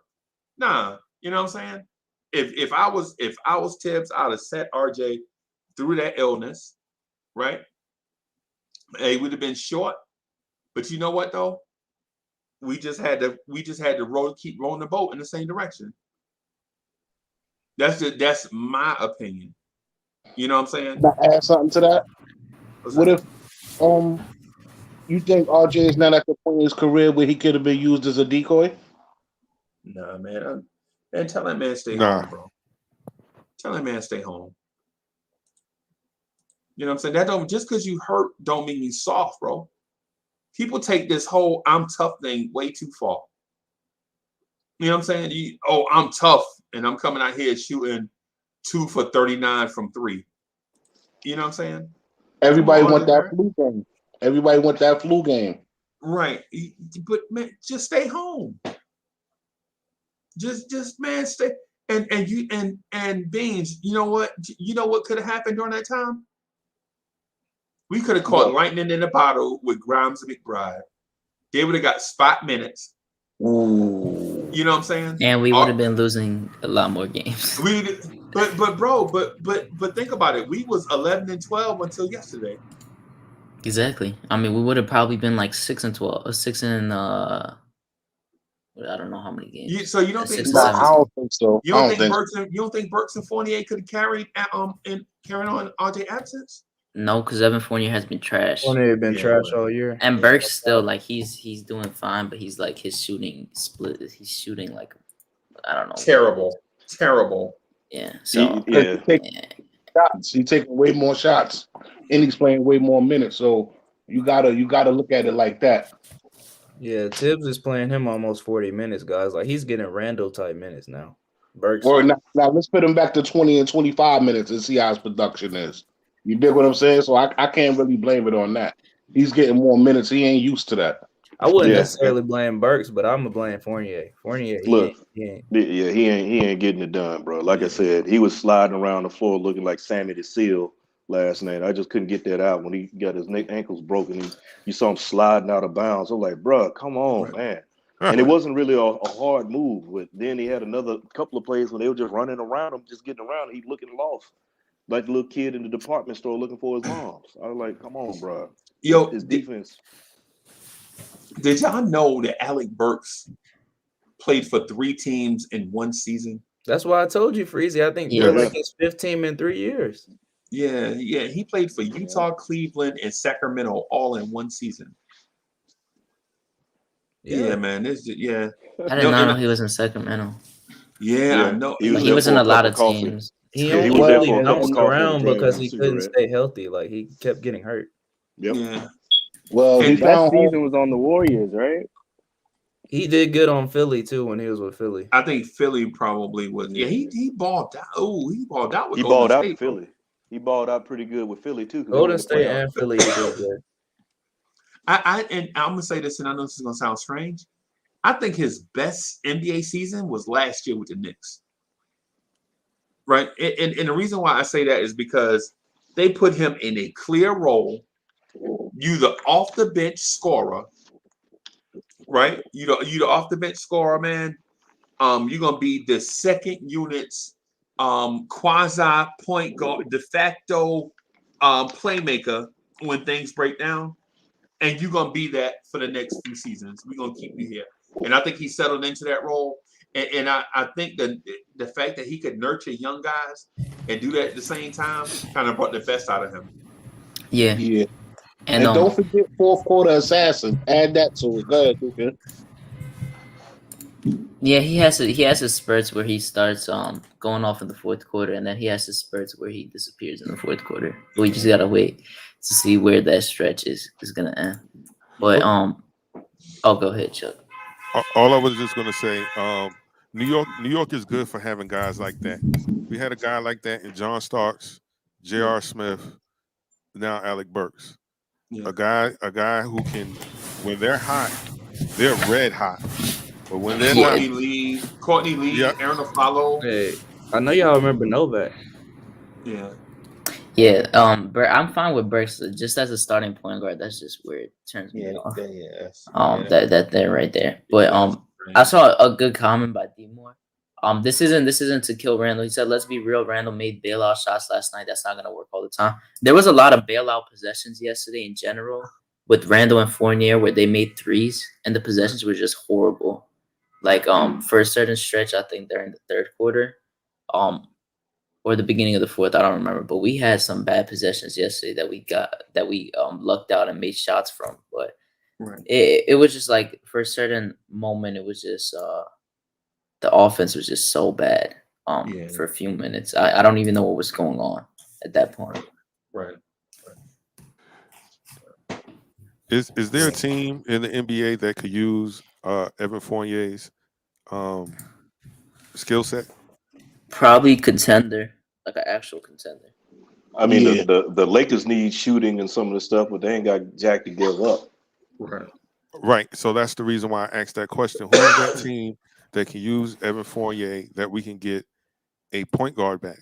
Because that's what we need. Because if I don't think you can. I don't think you can get a point guard unless you like try to make a big deal, including his contract. So you try to build up that money to get a point guard. Like, gotta be bigger than that. I don't really know like which point guards are really available right now that are good. Like, there's not really that many like great point guards that you could just that they would just give up, right? For Evan Fournier and like a combination of him, Noel, Obi, or like a him, Noel, IQ. I would think it'd have to be a team that needs like some veterans. Like, I'm trying to think. I'm looking at the teams right now. I don't really see a team. Because think about it, he's not making it any easier for us because he's playing like dog. So, I mean, he's not making it any easier for us to trade him right now. Okay, Middleton's name teams. Yeah, that's just for trading wise. Like, you could trade him to the Bucks, but I mean, What are you getting What are back? you I don't getting know. back? Even from the Cavs are not going to give you Garland. You can't get Sexton because he's hurt. So who are you getting from the Cavs? Nobody. The Lakers, none is hurt. You're not getting him. Rondo is old. I don't know. And then the Wizards, you're not getting Dinwiddie. I don't know who their backup is. So Give me De'Aaron Fox. Bro, come on, man. I just want to know what is it gonna take for De'Aaron Fox, and then like everybody's clamoring for. I like De'Aaron Fox, but I don't know if I like him that much. On this team, Yeah, I I mean he's not like him and Bonds, I sign up for it all day. But I know what do we got to give up, right? Listen, man. Sometimes you got to spend money to make money, man. That's how I'm looking at it, man. Yeah, I don't know. Like, like you guys were talking about benching RJ yesterday. Like, you guys should have been talking about benching Fournier. I don't even know what's going on with Fournier. I don't know Well, no, why the RJ one can. the thing is you know it was brought, you know, looked at it. Could RJ be like the sacrificial lamb? It was either between he or Mitch that was gonna get the bench, but they benched put Mitch on the bench, which was cool. Fournier is the whole politics thing, and you can't. Yeah, can you bench a player that's making money like that? Yeah, you can. But you know what's going on. We don't know exactly what's going on with the front office and Tibbs and all this, that, and the third, and other stuff. See, So a perfect situation for me would be to trade Evan Fournier for whatever someone that's near his contract. Like I said, like the Kings for a buddy deal, and then you start IQ with Burks, RJ, Randall, and Mitch or Noel. It doesn't really matter, whatever. Or and then you have Buddy off the bench, with D Rose. Yo, is something OB. in Brooklyn? Yeah, I know you're saying Buddy, yeah. I'm not looking for But Buddy. that's it. But yeah, that'll be like the perfect situation. Oh, okay. Oh, Salute, Ron. Yeah, matter Oh, of fact, let's go, Ron. I'm stepping back. I'm gonna hold my The comments OG. later. Let me stop talking. No, you ain't got to do that, man. You ain't got to do that. What's up, fellas? What's up? What's good? Boy, hey, GI, boy, you looking like fresh money straight off the U.S. Mint, boy. He clean now. What up, big bro? Hey, you so clean, man. Water ain't gonna even stick to you if it fall on you. He clean now. Yeah, man. What's good, fellas? Hey, How man, are you, Ron, man? chilling, bro. Hey, by the way, I thought it was by funny the way, last can I night. say I was watching the game, fellas. I said the two guys who I got on the other day, they showed up. Mitchell Robinson and Mr. Old Canada. Yep. I'm gonna tell you like this. I wasn't impressed with what I saw last night. I'm happy we got the W. The offense still looks stale. There was a lot of bailout plays. And if anybody's sitting here thinking we're gonna shoot the basketball like that, think about it. Think about how well we shot the ball last night. And even in that game late, San Antonio was still in that game. And San Antonio shot terrible. You know what I mean? So that win last night, I'm glad we got it. But if we being a realist, you got to take that thing with a grain of salt and really look at what you're playing and how the team was playing as a whole. That was an anomaly. To see them threes falling like that, that's what we was doing early in the season. That stuff is not sustainable. It's proven with our team. We gotta do. But the one thing I must say that I enjoyed last night, which was a change, they played desperate. They played desperate last night. They were hungry. They played consistent basketball so far as the energy level, the effort. That's what I saw last night that was different. And that's how we played every game last year. We went pretty much, you know what I mean? 90% of the time, we played with effort. But a lot of these games, if you go back and look at these games that the Knicks have lost, it was a lack of effort. And that should never be questioned. That should never be questioned. So that's where it starts at. And you can blame Tibbs for that. You can't blame the coach for that because effort means your players ain't coming to play. And there's a disconnect somewhere that has to be fixed. Because I don't get happy when we beating bottom feeders. I don't get happy with that. You know what I mean? And then you can't win at home. That's really concerning. You can't be a playoff team and you don't win at home. Right. You have to win at home. So anybody who thinking about playoffs, until we start winning at home, we ain't going no playoffs.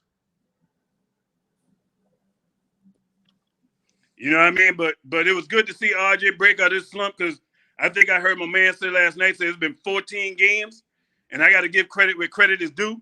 Yeah. You know what I mean? Y'all know the definition of a hater. You know, you don't throw that word around lightly. But a hater is somebody, even when somebody playing good, they still find a reason to bash them. Right. But I gotta give him, I gotta give Mitch their credit. Them guys balled last night. And even Julius Randle, because Julius Randle did something you don't hardly see often with Julius too. Julius took a step back. He took a step back for most of that game. And he let other people eat. You know what I mean? So it's little things you can take from that game, but the biggest thing, man, I saw was effort. That was the biggest reason why the Knicks won that game last night. They played like a desperate team.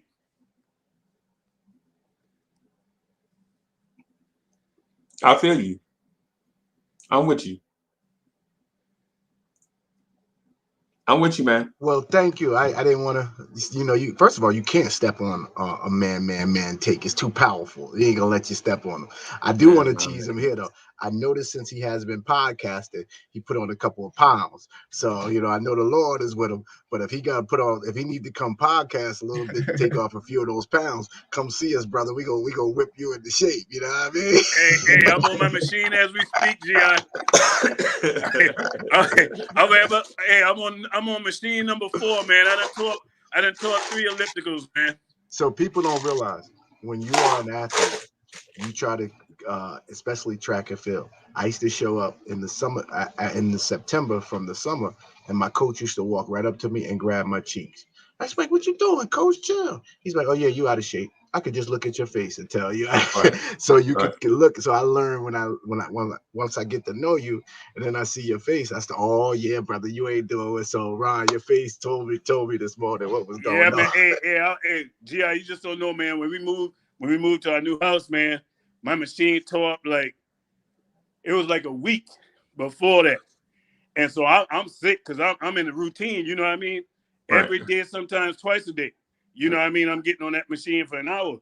And when that thing tore up, man, I'm like, man, and with all the logistics with getting stuff, man, it took a while to get I was really depressed, man, because I was like, I'm not doing what I'm normally doing. And anybody who don't know, man, hey, you exercise to make you feel better. It make you feel better. Them endorphins start kicking in. Right. The Peloton, which is big, is almost a year and 4 months wait. If you order it now, you might not get it for a year and 4 months. That's how bad our supply chain is. But all that aside, let me do this. Tonight at 7:30 on this amazing Blanche TV. We got a game tonight. Good. So tonight, 7:30 on this amazing Blanche Tears Network, you're going to get to see what it is you want to see. You're going to get to see me and Free Keith analyze a game together. It's evident. I love the host of the show, Free Keith. Brilliant. Him and Freezy went behind the scenes, came back. It was like, "Yo, G.I., you busy?" I said, No. Come over here. Talk to us about this. And what it has become, I'm just so blessed to be a part of. Right. But tonight, you will get to see what G.I.'s eyes see, what Keith see, with analysis. It's gonna be wild. Because guys, y'all know we're transparent. The back chat. Hold on, I'll give you a chance to respond. I'm interested with what you're saying up there. I don't know if I understood that comment at that time. But give me a sec. We're gonna explore it. The back chat. My wife is like, "Seriously? You're texting 4:30 in the morning?" Oh, we are at it. It is hot. Yes, and man. But we're professional. I mean, listen, anytime we got a big brother like Ron Cleveland around, you got to do things decent and in order. You can disagree, but you don't have to be disagreeable while you disagree. You know what I mean? You don't have to be disrespectful while you disagree. Conversation, man. It's all about conversation. Help us think a different way. We ain't all robots. I always say that, man. Come on, if we was robots, this world would be a boring place. Come on, big bro. So tonight you're gonna see some controversy, and we want you to pick a side. Get in where you are. We want to hear fan interaction because I believe this is the softest Charmin tank New York has ever seen. I made comments last year Talk with Shelby. before because here's the thing. We finished 2 games over 500 last year. In the middle of the season, we went on a 12-game winning streak. If we don't go on that 12-game winning streak, we're 2 games under 500 last year. Right. So I don't know. So last year's team played phenomenal basketball for 1 month. The rest of the year, they played 500 basketball. And I know, Ron, because we would get on so frustrated. We were 6 games over 500, but we Like were this roller coaster. We were like, yo, what? So when I see this year's team, not even as effective as last year's team, I don't see them being able to win 12 games to get y'all to those numbers, those fancy numbers that y'all want to see. This is just data. This is just analysis. It's not emotional. You notice I didn't say one player. I didn't say a coach. I didn't say a GM. I didn't say a player. I talked to it about the whole, from Rose to Worldwide West, because now we don't hear him no more. We don't hear about the good. We don't hear about the good. Remember, we got Worldwide West. He gonna get us in all these fancy meetings, and we gonna be at the table. And now we don't even hear his name no more. No. Brother in the back eating a good caviar. Go ahead, Ron. I see you ready to say something. Jump in. Go ahead. We to a point right now, man, with this team. I can't the gloves is off for me in the front office. Like I told you, I said I was gonna give them some time. Right. My time clock is up. Yep. You know what I mean? It is up. You know what I mean? They weren't brought here to draft players. They was brought here to bring players here. Let's just call it like we see it. Right. You know what I mean? And I was giving them a pass because I know automatically your first year, you gotta kind of establish yourself in this arena that you haven't been in this position that all those guys have came in. I knew it was something new, so I gave them a pass. But what I'm seeing right now, I'm telling y'all right now, man, I'm not pleased with these acquisitions, man. I won't say these acquisitions because there've been some good ones, but the lack of impact players. Right. And the person who's suffering the most and getting the most heat for it is Julius Randle. Julius Randle is getting the most heat when deservedly so it doesn't belong to him. If we're being honest, it's that front office, man. It's that front office. And Jay Boogie helped me to see that, man. When Jay Boogie said that man took left money on the table. Yep. And you don't go out and get guys that was available that could come in and help turn this thing around. And I keep going back to that point guard position. That I guess is in me because that's the position I played. And I know that if you don't have a point guard, you in trouble, man. You in trouble. We keep trying Alex Burks out here. If people think that's sustainable, it's not. We fooling ourselves. Right. We fooling ourselves. And I like Alex Burks, but he's not a point guard. Let's be clear on that. And if he's not a point guard. If he can do it for stretches, but that ain't somebody you want to start the game with. I love the advancement of Quickly because he's doing things I didn't think he would ever do. I love what he's doing. Obi Toppin, the sky's the limit for that kid. I love it. I love it. Mitchell Robinson, he looked like he done dropped some weight. I heard he dropped some weight, and he did look a little bit faster, looking like the old Mitch. So hopefully he continue what he's doing. RJ, as far as RJ is a workman. He just had to get consistent. That's my thing with him. That's my only problem with RJ is the lack of consistency, and I think it has a lot to do with them playing him out of position. Yep. A lot of that. And that's another thing. You don't go bring in guys to play a position for which you already have unless you're not sure about a guy playing that position. When they went and got Evan Fournier, I thought it was a good signing, but I thought about it. I said, you know what? He plays basically the same position RJ plays. So that's going to cause a problem. Let me get busy a little bit, Ron. Go ahead. Because last year I said it. I said, and I got it. Last year was amazing. One of my most amazing seasons as a Knicks fan. Seeing the results with young players mixed with veteran players, phenomenal. But we knew it wasn't championship quality. So what I said to everybody last year, listen, guys, we just won 9 games in a row. Be civilized. Thank you for correcting me. It wasn't 12 games in a row. It was 9 games in a row. But it was a major win streak that put us well above 500.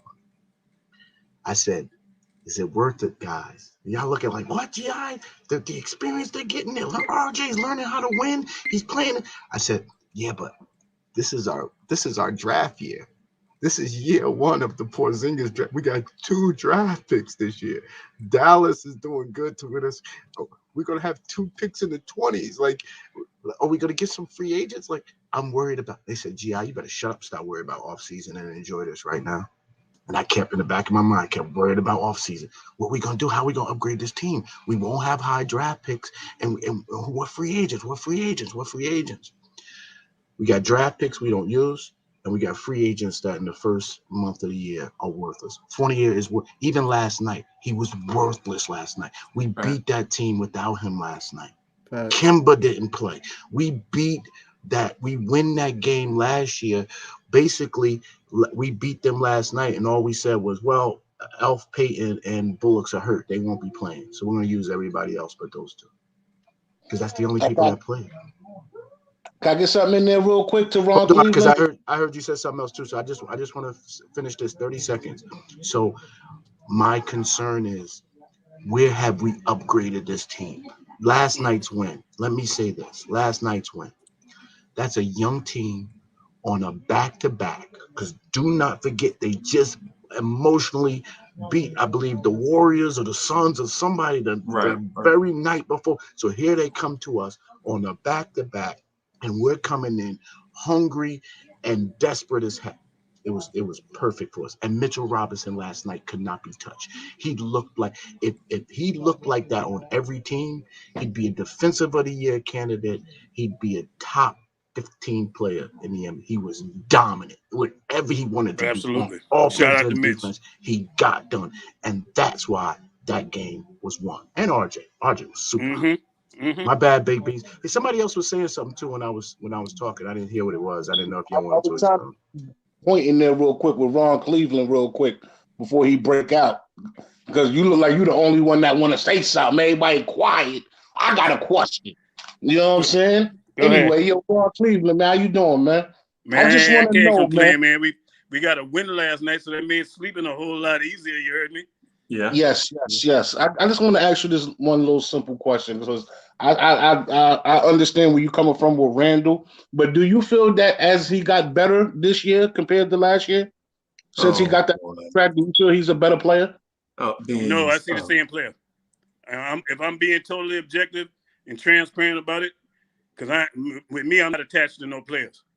I'm attached to progress, and I'm attached to the blue and orange. And if I'm looking at Randall, I don't see no change in Randall's game from last year to this year. Would you say he took a step back? I would say he was actually forced to take a step back because Randall ain't running the offense. They took the ball out of his hands. It ain't exactly like last year. You know what I mean? They brought Kemba in here. You know, you had Derrick Rose, so these guys were supposed to be running the offense. Julius was supposed to be able to just relax and do Julius things, bully people, take his shots. You know, they were supposed to take pressure off him. But Julius back in the same situation, if not worse. If not worse. No, it's definitely not worse, but no, what I was mean, going so on, far by the the way? situation for him. You know what I mean? Not his game is worse. I see the same exact game that Julius had last year. He hadn't regressed. It's the same game. Yeah, that's all. Oh yeah, no, I know what you're saying, but I'm saying like I didn't expect like Kemba, because Kemba was never known as a guy that really like will take, like he was not a player that was going to take the ball away from Randall, because he's just like, he's not a good playmaker and he's nothing like that. So to me, I already knew that was going to happen with the Kemba thing and the Fournier thing too. Fournier is he's just not the best player for this team. But Randall, the offense is still around Randall right now. Like, we're still playing through Randall, just like last year, except he's just taking less shots. That's like the main thing right now. But also at the same time, he's as the games go on, he's starting to get better with his vision and his playmaking, his game all around, because he's trying to find a balance in between both. So he's starting to play better, because in the last 2 games he had 1 turnover each, and I don't remember the last time he's had a game with only 1 turnover, because he turns the ball over a lot of times. And the turnover he had yesterday, it was in the end of the game. Yeah. It was just that's why he has been playing better the last 4 or 5 games. So I'm definitely happy with that. But he'll go through these few games where he do stuff like that. Think back to that Orlando game that he had, that monster game with all those assists. I don't know how many turnovers he had in that game, but the ball was just moving like in this game. Right. Julius Randle would do that, and if he look at how he plays in those games, making quick decisions, get the ball out your hand, not allowing the double team to get to you. If you play like that and trust your teammates, that's the key for him. Trust his teammates. It ain't all about you. Right. Let somebody else eat. And as a result, you can see them guys, they played some of the best basketball that I saw so far as how the ball was moving last night. Even Clyde talked about it. That ball was moving. Right. But when we get in these, I'm going to hold the ball and pound the ball, that's not good. But I think Randle, I'm going to tell y'all this. I think Randle has reached his ceiling. I don't see where he can get any better. Where it's going to be so much noticeable, other than, the quick decision, getting the ball out of his hand. But anything else, if you're looking for any kind of different offensive game, like post moves and all that kind of stuff, Randle is like a running back, 1 cut straight downhill when he's coming to the basket. Yeah, just like the way you said, we kind of talked about in the offseason. So there's especially at his age, he won MIP at his age, and that's not many people do. A lot of people don't get take that leap that Randle took from 2019 to 2020 in later in their career, in year 8. That's not really common at all. I don't think it's his full on ceiling. I'll say it most likely is his ceiling, because the only thing I could really see him really getting better at, it's not even him getting better at, but he just needs to get better positioning, where he's doing the last 2 games. I remember there was a game where he shot 10 threes, and every Knicks fan was mad. And people were confused. Why are you mad? He took 10 threes. But look, in the last few games, he's barely taking threes, except last game. But he's taking better threes now. He's working more in the post where he should be, and he's bullying his opponents. That's the best thing with him. It's all IQ. That's the main thing he could really get better at. His major improvement is going to be decision making. Yeah, that's IQ and decision making. That's the main thing, because he is who he now. He is he was an all-star. I think that's his peak. I don't know if he's gonna be again. I don't really care. I just want him to play well. But passing out of double teams, not taking dumb shots when someone is wide open, things like that. It's all IQ with him now, and knowing to get himself in the right position. And stop arguing with the refs. Yes, the emotional intelligence too. And make your free throws. Yeah. I don't think that's gonna change. Some people, when the game get tight, they just ain't good free throw shooters. Right. And Last year I've he come was to good. accept that about him. You know what I mean? I don't expect Randle to make free throws when the game's on the line. Yeah, I really don't. I legit pray that he doesn't shoot it. All I I have to know say it's is gonna miss. Man. It's good to see you, Ron. Hey, shout out to you, Danny. Man. I missed that. Yeah, I had to come on here because hey, y'all know I went in my bag on your boy, on RJ and Mitch. Yeah. And I said, them boys had a good game. I said, I can hear the chat down. We're Ron at. He ain't here because, RJ and them boys, hey, I ain't hard to find. And I don't duck and I don't hide. If I say something, I stand on it. And if a player plays good, I got to give them their credit. Y'all know how I roll, man. Yeah. Hey, if they play good, I give them the game ball. They play like trash, they're going to get them game thumbs. Yeah.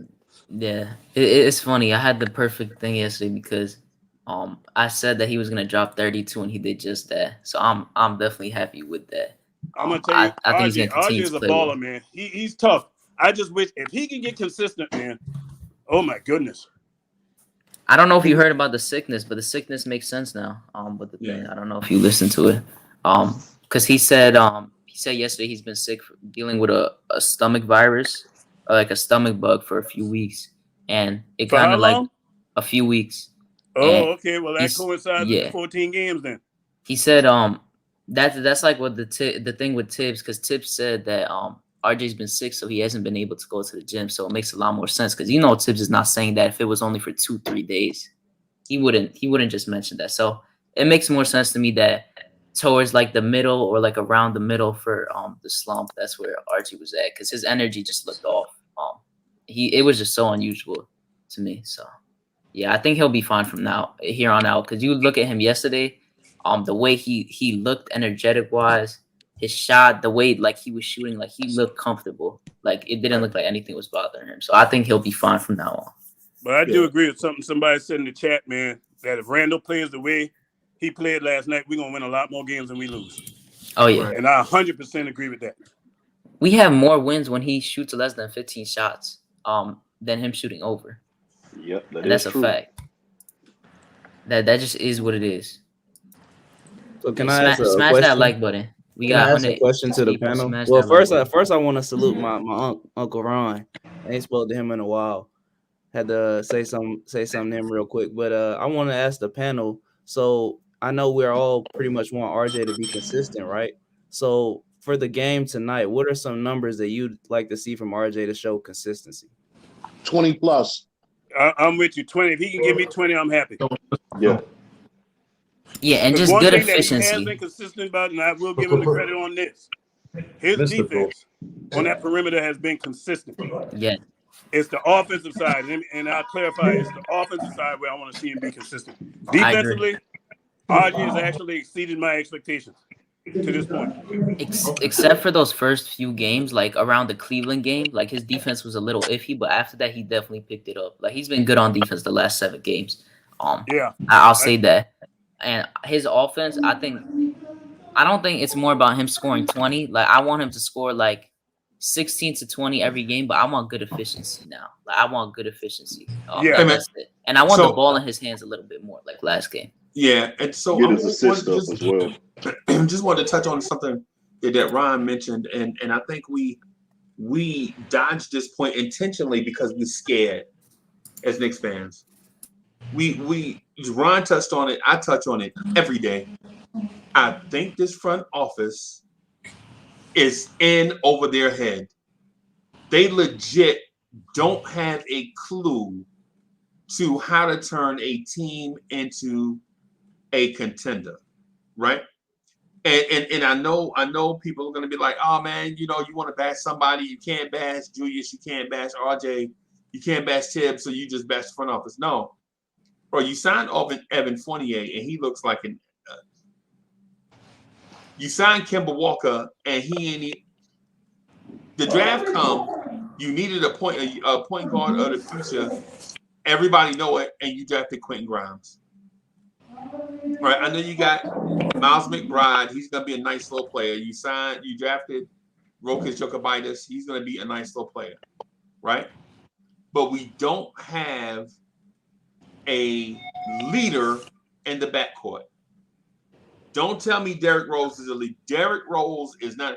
Pooh is quiet. Pooh is quiet money, right? Y'all know people like that. Yeah, like Melo. Yeah. He quiet money. He don't lead like he ain't no leader like that. Like when you make a mistake, he gonna come straight to you right then and be like, "Hey dog, nah, that wasn't right. You gotta do it this way." Nah, Pooh don't do that. Pooh more of a lead by example type of dude. You know what I'm saying? And then you can't go by Burks or Fournier or RJ, because these in theory are wing players that are primary, but that handle the ball a lot. They should start Rose, Freezy. Bro, if you know what they should do? They should go get a starting point guard. I agree with you, Freezy. I agree with you. We need that. 100%. We're still searching for that. We've been searching. Every team under the sun has had 2 or 3 point guards the last 20 years. Go call Sacramento. They got 3. They got 3 point guards. Right. And Ron, listen, and here's the thing. Over the last 20 years, Sacramento done had how many point guards? They done had Mike Bibby. They done had Jason Williams. They got 3 point guards right now. You know what I'm saying? They They have can point guards. draft. They can definitely draft. That organization can draft players. They're good at drafting players. Right. They just can't It's in keep them. Sacramento. Maybe Halliburton. Even bro, everybody that had point guards except us. Right? How come the Knicks can't get a point guard, bro? We never can get a point guard, Freezy. So we go dig in people's trash can and go get stuff on their last leg. Right. We're gonna start Ron. Every Ron's gonna time. be the point guard. Right. Even the Washington Wizards had Gilbert Arenas. They had John Wall. Yep. Right? They drafted all of them. They had Russell Westbrook. Well, That's they the didn't draft problem. him. We're And not Freezy, drafting you any made me point think guard. about something. You know, the one thing that a front office have to be willing to do, you have to be willing to take gambles. Right. Gambles with a high ceiling, not gambles with something that can just get you afloat. Right. Right. Go ahead and take the shot. That Lonzo trade, I'm telling you, that didn't become is the one that we're regretting right now. Right. Because that's the major Lonzo. reason why Chicago turned around. Yeah. Major reason. Yeah. Everybody had talked about DeRozan. Yeah, DeRozan balling. DeRozan been doing that.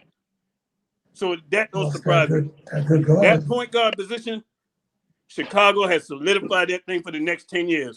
And our inability to pull the trigger on that trade, when you know that's a position of needed, to your point, in that draft, you went and got Quentin Grimes. Right. When you already had a player at that position in RJ. Yep. You didn't need him. And Burks. You didn't need And him. Quickly.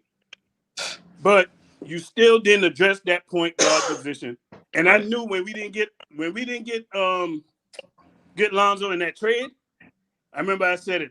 I said we're not gonna get him at the end of the season. Ron, He's going Ron, elsewhere. Ron, let me ask you this. Ron.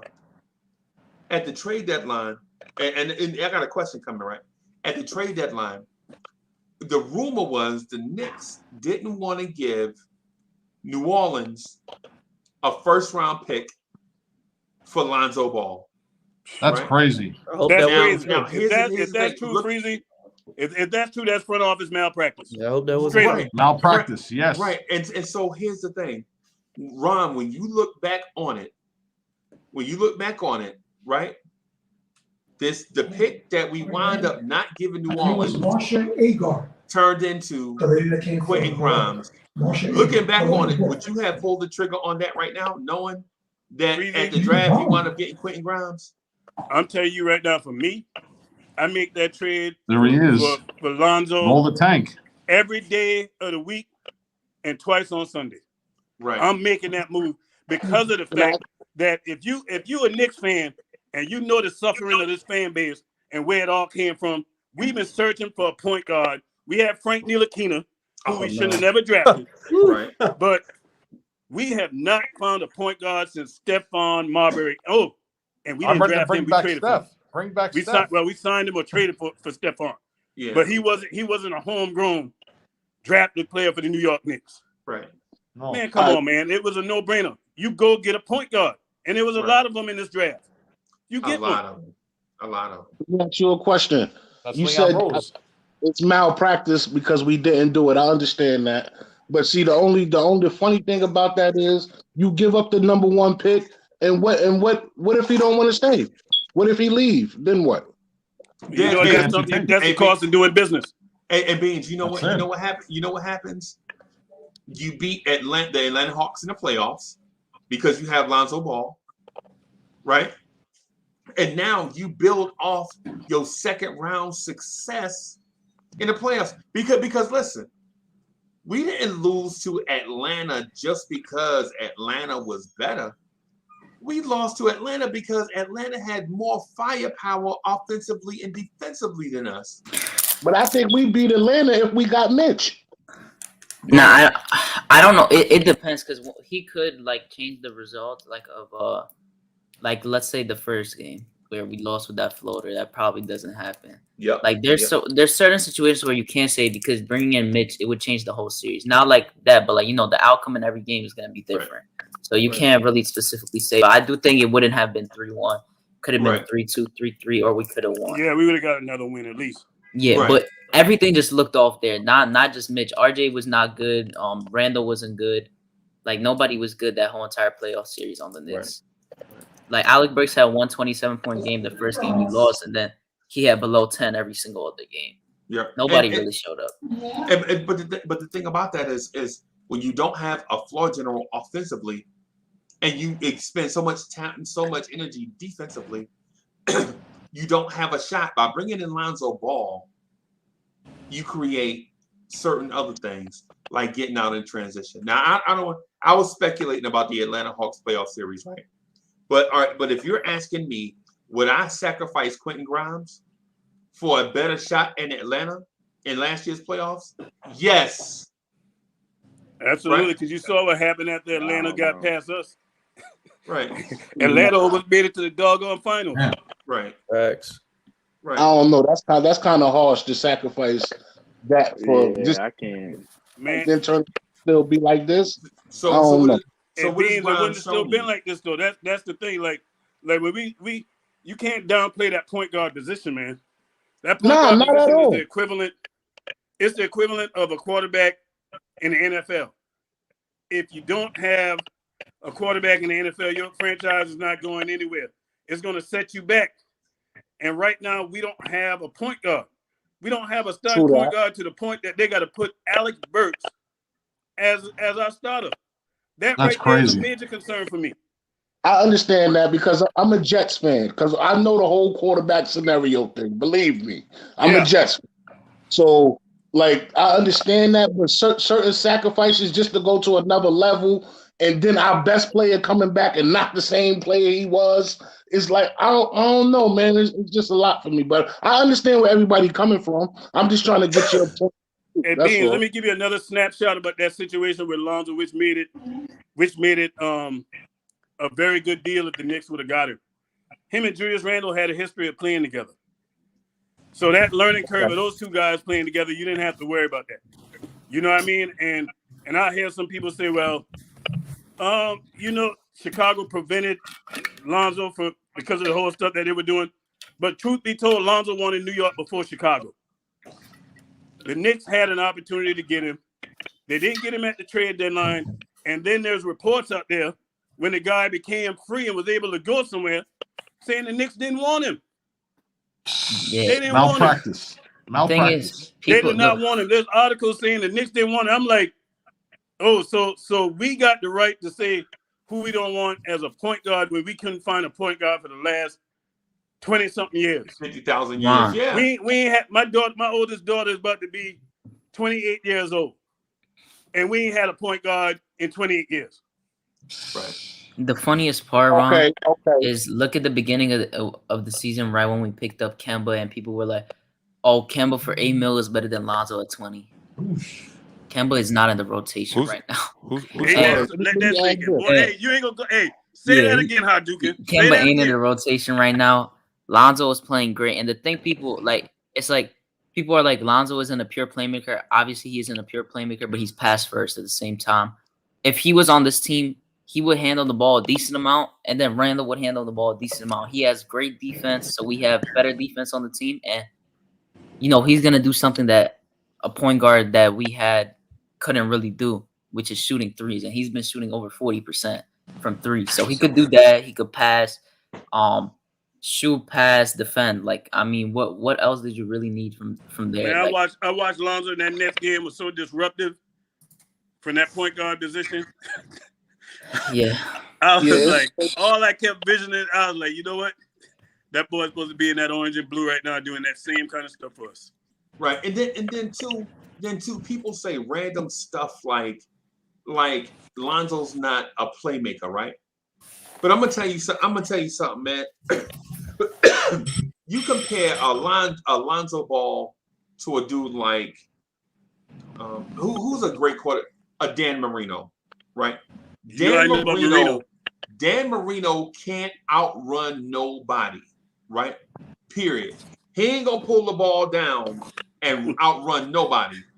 But given the opportunity to scan a field and throw a football, like Lonzo Ball, given the opportunity to scan a defense and make a pass, Lonzo Ball is excellent, bro. People get confused with this whole Lonzo can't do such and such in the half court because he don't do such and such. Bro, he threw a pass against the Knicks, and 3 Knicks had the ability to pick the pass off, but it was a split second too late, and the Bulls got a dunk. Would Emmanuel quickly had thrown that pass? No. His head would have been down. Right. That's what I'm telling you. You had Lonzo on this team, Freezy, to your point. You know who benefits the most? Obi will have another 6 points a game. Easy. Another 6 points a game. You know who else benefit? Mitch. Yep. Mitch, yes. Mitch and RJ when he's cutting and nobody passes. And even Noel, and nobody passed. Yep. That happens at least 10 times a game. Julius Randle. Right. Of course. Julius Randle. The pressure would be off Julius Randle. And you know who most importantly Tibbs, because he gets a defensive guard. Exactly. A big defensive guard that follows instructions from the head coach. But I agree with you, Freezy, man. We got to go point guard shopping, man. We got to go point guard shopping and don't bring any point guard just for the sake of bringing one in here. Right. We did that already. And the cost of doing business, if you want to win, you got to spend. Right. Scared money don't make no money. Right. Ain't no need to buy a bunch of groceries and they ain't cooking them. They're gonna rot. That's what I was telling Keyshawn in CWC. The mere fact that we just bring in anybody and feel like they could, we just threw Alec Burks at point guard, right? That's been our thinking for all these years. Because no matter what franchise you put the Dallas Mavericks, say the Dallas. Does the Dallas? Can you remember the Dallas Mavericks having great point guards? Yes. Yes. They had Jason Kidd, and right now, and they had Jason Kidd, Steve Nash, and right now they got Luka. Mm-hmm. No matter what franchise you point out, they have a history of having a point guard, except the Knicks. Even New Charlie Jersey. Ward was the last good one that we drafted, and he was just good. He wasn't even great. Exactly. He was good. Even the New Jersey, Rochester, Brooklyn Nets, right? They had Mookie Blaylocks, Kenny Andersons, Jason Kidds, Kyrie Irvins. Who the Knicks had? Where we getting the point guard from? Ron, where we going to get that point guard? Where? I tell you what, y'all know the name I was calling. If you ain't getting Lonzo, I'm going down there to Cleveland. Sexton? Yes, absolutely. Absolutely. How long I've been saying that? I know he's a dog. I know he ain't afraid of nobody. No. And he is actually working out right now. He's working. He's back from that injury. Okay. Someone got a video on YouTube showing him working out with a trainer. Nice. Okay. Yeah. You go make that move, man. That's the move the Knicks got to make. And as much as I like Damian Lillard ain't gonna solve our problems. Right. It'll be a Band-Aid. And then after about 3 years, when you see his play start declining, we're gonna be back in the same boat trying to find another point guard. Plus his injuries starting to exactly. As you get older, them things start, little nicks take you longer to heal and stuff. Right. They're bound to happen. Same Plus, Brown now starting to go. He want $55 million for his extension. 110 in 2 years. I'm not giving him. I ain't giving that kind of money. No player deserves that unless you're Steph Curry or a KD or a LeBron. Not giving that to them. But he need to leave Portland. I like there's a to a certain extent, like there's a point where loyalty, like you've been loyal long enough. Like go try to win something. Right. Like everybody do. Clyde Drexler left Portland. Yeah, that's just I don't understand. Exactly. Portland ain't. They can't get players to come there. The only thing they can do is hope that they draft well. Yeah, and shout out to CJ. CJ McCollum, because he has a collapsed lung. So praise out to CJ McCollum, but he's gonna be out too for a while. Yeah, they have DSJ starting point guard. Ooh. Right now. Wow. Yeah, he's getting his opportunity. So I mean, he's been looking decent. Portland to go play with his best friend in Houston. Wait, say that again. Right? I don't know. What I said Clyde Drexler. He might have left Portland, but let's don't act like he didn't go play with his college roommate down in Houston. Yeah. But Houston had won a championship the year before. Yeah, that's what I'm saying. Yeah. That's what I'm getting at, man. What I'm saying is, you got to be in the hunt for a point guard to find one, bro. You can't just think a point guard Freezy, gonna you find can't. Freezy, You gotta say that one again, man. That thing hit. That thing hit hard. You gotta say that opening statement you just said. Yeah, bro, you got to be in the hunt, bro. A point guard is not gonna find you, bro. Yeah, they don't fall out of trees. Right. The hardest position in basketball. Right, and everybody gets some, bro. Memphis was so lucky.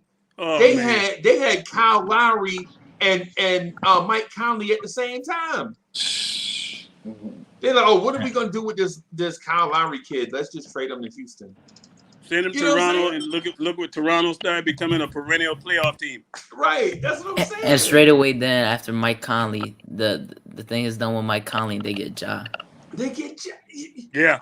And you gotta. It all starts with the draft. Like we the Knicks really have to like use the. We draft screw our as an lottery asset picks and way too not, much. like- It's just We good at that. Yeah, we're good at not going up in the draft since Ewing, and we're good at messing up the picks we get. So, Of course. no, that is what it is at this point. Because in theory, even though I love RJ Barrett, right? But in theory, you could have traded up with Memphis if you felt like Ja was the answer. Nah, they weren't giving up on Ja. Or you could have traded back and got Darius Garland. Yeah. Nah. Garland is making most of his opportunity. I know you're talking about point guard, but still. You're not talking about Judy Garland, right? But listen to what I'm saying, y'all. Listen to what I'm saying. Whether you like the player or not, what I'm saying is you have the ability to move in any direction that you want to get a player that you feel like you need. Right? I'm not saying that Kobe White is the answer or Darius Garland is the answer. What I'm saying is the Knicks are always in position to do whatever, and they do nothing. Like Ron just said it, they didn't trade for Lonzo Ball at the trade deadline. The Knicks dropped the ball at the deadline. That's what they did. Right. I think they overestimated the hand and felt like, oh well, we can wait. He's gonna be a restricted free agent, so we can come back to this. Because if you were, and this how you know you needed to make that move. There were 2 offers the New York Knicks had on the table for that kid. So if you were that serious about giving 2, you do what you need to do to go get the guy, man. If you that convinced that that's your guy, you go get him. All right, I understand now, Uncle Ron, but listen to this. I don't think he really wanted to come to New York because at the end of the day, didn't Chicago get in trouble for tampering or something like that? All that was after the fact, after the Knicks, word got out that they didn't want him. Yeah. That's when Chicago came in the picture. It was It New said, York. "We do Even want the daddy was pushing him to come here. He wanted to be a Knick. He wanted both of his sons in New York. It was either New York or Chicago, the only 2 places he was willing to go. He said, LeVar Ball said on the Fox show, what's the kid the dude, the man that be talking all the time? The dude from ESPN with the Fox. Colin Cowherd. He said on Colin Cowherd's show that he want both of his boys to play in New York, all 3 of his sons to play in New York. Right? He said it on Colin Cowherd's show. Right? And the Knicks dropped the ball. Of course. That's nothing new. The whole thing with the Balls is he wanted his boys in a big market. He wanted them in the large market. That's why he was happy they were in LA. But when he got to, you remember when we got to New Orleans, it was, it is what it is. The market ain't what it is. And the team is what it was. Put Lonzo in New York, media capital of the world, and now he's a happy man to have his sons out there with that kind of constant publicity. So, and we had him right there, but like I said, drop the ball. It was right there. Malpractice. So like you said, front office malpractice. I mean, they were straight lunching on that. Should have jumped on it with both feet when you had the opportunity. They're supposed to jump like Stoudemire on that deal. Yeah, man. So I'm gonna ask y'all a question. Right now, what move that the Knicks make would make you feel a whole lot better about this season, no matter how the season play out? No playoffs. What moves you want to see the front office make that will make you happy. We need a point guard, a killer point guard. We need to make a move for Sexton, like you said, Ron. Call Rose, call Leon. Let's get to work. And I'm with Danny Landis because Danny, you ever played pickup with a guard? All he did was shoot and miss and never pass you the ball. Of course, always. And so it's like you get to a point where you just grab a rebound and he comes for the ball. You're like, get out of here! I ain't pass you the ball. You up here jacking up shots. You ain't getting anybody involved in the game, man. You just, you know what I'm saying, going for what you know. This is not a 1-on-5. It's a team game, man. I think that's what the Knicks need to get them a guy. And Ron, to answer your question straight away, to be totally honest, DeJounte Murray. The dude that we saw last night. A 6'5". I love his game. A 6'5" athlete that can dribble, pass, and shoot. Murray right? for the Spurs. Yeah. And if you ask me, what would I give up? Whatever it takes. I like DeJounte Murray too, man. I do. I like it. He's a New York type player, man. Yeah, man. We do need a trade. I mean, we do need a true floor general. I'll be right back. We need that. We need that floor general, man. We need that badly. But the thing is we have. We still got McBride, and then we got Rokas overseas. That's the future. We still got quick IQ, and they can grow into it. But if you're talking about right now to insert, we need a vet to come in, possibly not an older vet, not a retread vet, but a younger vet, to come in and do something. I'm gonna tell you the biggest problem that our front office have done, though, and I hate to say it because it's plain as day, you can see it, is they really didn't commit either way. They didn't, Ron. It didn't, and nor did they commit to a direction on where we're going. Yeah, are we going young? Or are we going with veteran players that can get this ring that Tibbs trying to get before he check up out of here? You know what I mean? They didn't commit either way because you drafted a bunch of young players, which you had the draft picks that you could have sent out and brought back in quality vets that could have helped this team get to that next level. But then you didn't do that, and you drafted young players, so you really didn't commit either way because you drafted those young players. McBride hardly ever seen the floor. And don't get me started with that because I feel like he would be the better point guard right now on this team starting than Alex Burks. I'm going to just call it like I see it. You know what? See, this goes against what they were saying about the where we're going. He's young, he's a rookie, you can't put him in, blah, blah, blah. Well, why don't you you got to play the man. And I know he's young. They're gonna make mistakes, but why? It's got to be a better system, or not a better system, but a better way to do this. And I really want to see Deuce on the floor and see more, and see Grimes get more time because, like I said, the front office constructed this the wrong way. The idea was good to try to get scoring. But what you brought in, those pieces don't fit with this team. When you drafted those two young cats that actually fit the identity of what the team was, that defense travels, man. The defense is what it is. Yeah. Yeah, some corrections gonna have to be made. And I'm gonna tell you like this: we know how our history are with front office guys. Not for long. Yeah. Not for long. And then the other thing too, I'm still on the wings, man. Blockers. We still need those wings as well as a point guard. I'm not gonna fit. We missed out on that in free agency. Big time. Yeah, I would love to see them young guys play more because at this point I don't see where you playing these veteran players like that is going to make us that much better because the veteran lineup really is that first lineup. Yeah. And that lineup is not better than the bench. It's not. And the it's bench proven. got all your younger players with the exception of Derrick Rose. Yeah. And see, the thing is, you Even have the Mitchell right Robinson mixture. played great with that unit last night. That's just it. That's just it, Ron. And you already hit the nail on the head by talking about McBride. McBride or IQ, maybe put him in the starting lineup. I mean, I like Burks. Don't get me wrong, but I would rather have Burks back at his position of being the Swiss Army knife, where you can bring him in and he can be do it all, instead of having to be got to decide on when to distribute the ball, and he's playing these extra minutes like that. He's playing longer than what he normally does. I like him better in that role he was in. Can he do it? Yeah, you can sustain. He can sustain it for a while, but I mean, for a whole season like this, I feel bad for Tom Thibodeau.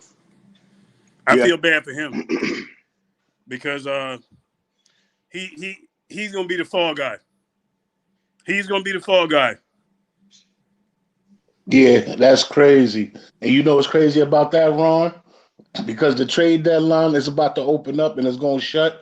This is what's going to let us know what this front office is really thinking, if they get him a point guard or not. Exactly. well, you know what? You know what, Beans? I'm gonna throw this here out to you, to all of you. This front office only made one trade for a person, and that was to bring D Rose in, right? Mm-hmm. That was it. You didn't do anything at the trade deadline last season. So now, pretty much, you bagged yourself into a corner. You got to make a move. If you don't make a move, then like you said, it's really telling us something, because there are soon to be fire sales coming. Anybody can get got, pretty much. You just got to have the right price and make the right deals. But you got to make the smart deals. Don't do it out of desperation. And we got so many draft picks. It's like we should be able to maneuver something. But the bad part about it is we always know the Hawk is watching. And he watching. He ready to come in and tear something up. We all know that. Dolan been cooling. Don't have him come in here and start shutting stuff down because y'all not doing your job. Yeah. Hey, playtime over, man. Playtime over. Now we get to find out what our front office made out of. Right. I agree. Yeah, man. Hey, fellas, I gotta get out of here so I can do some other stuff with this day. You know what I'm saying? Yeah. Hey, y'all want to rock? If y'all want to rock, man, I can just let y'all rock, man, and I just come back later. What you think, Soul Fender? Hey, fellas, I'm gonna run, man.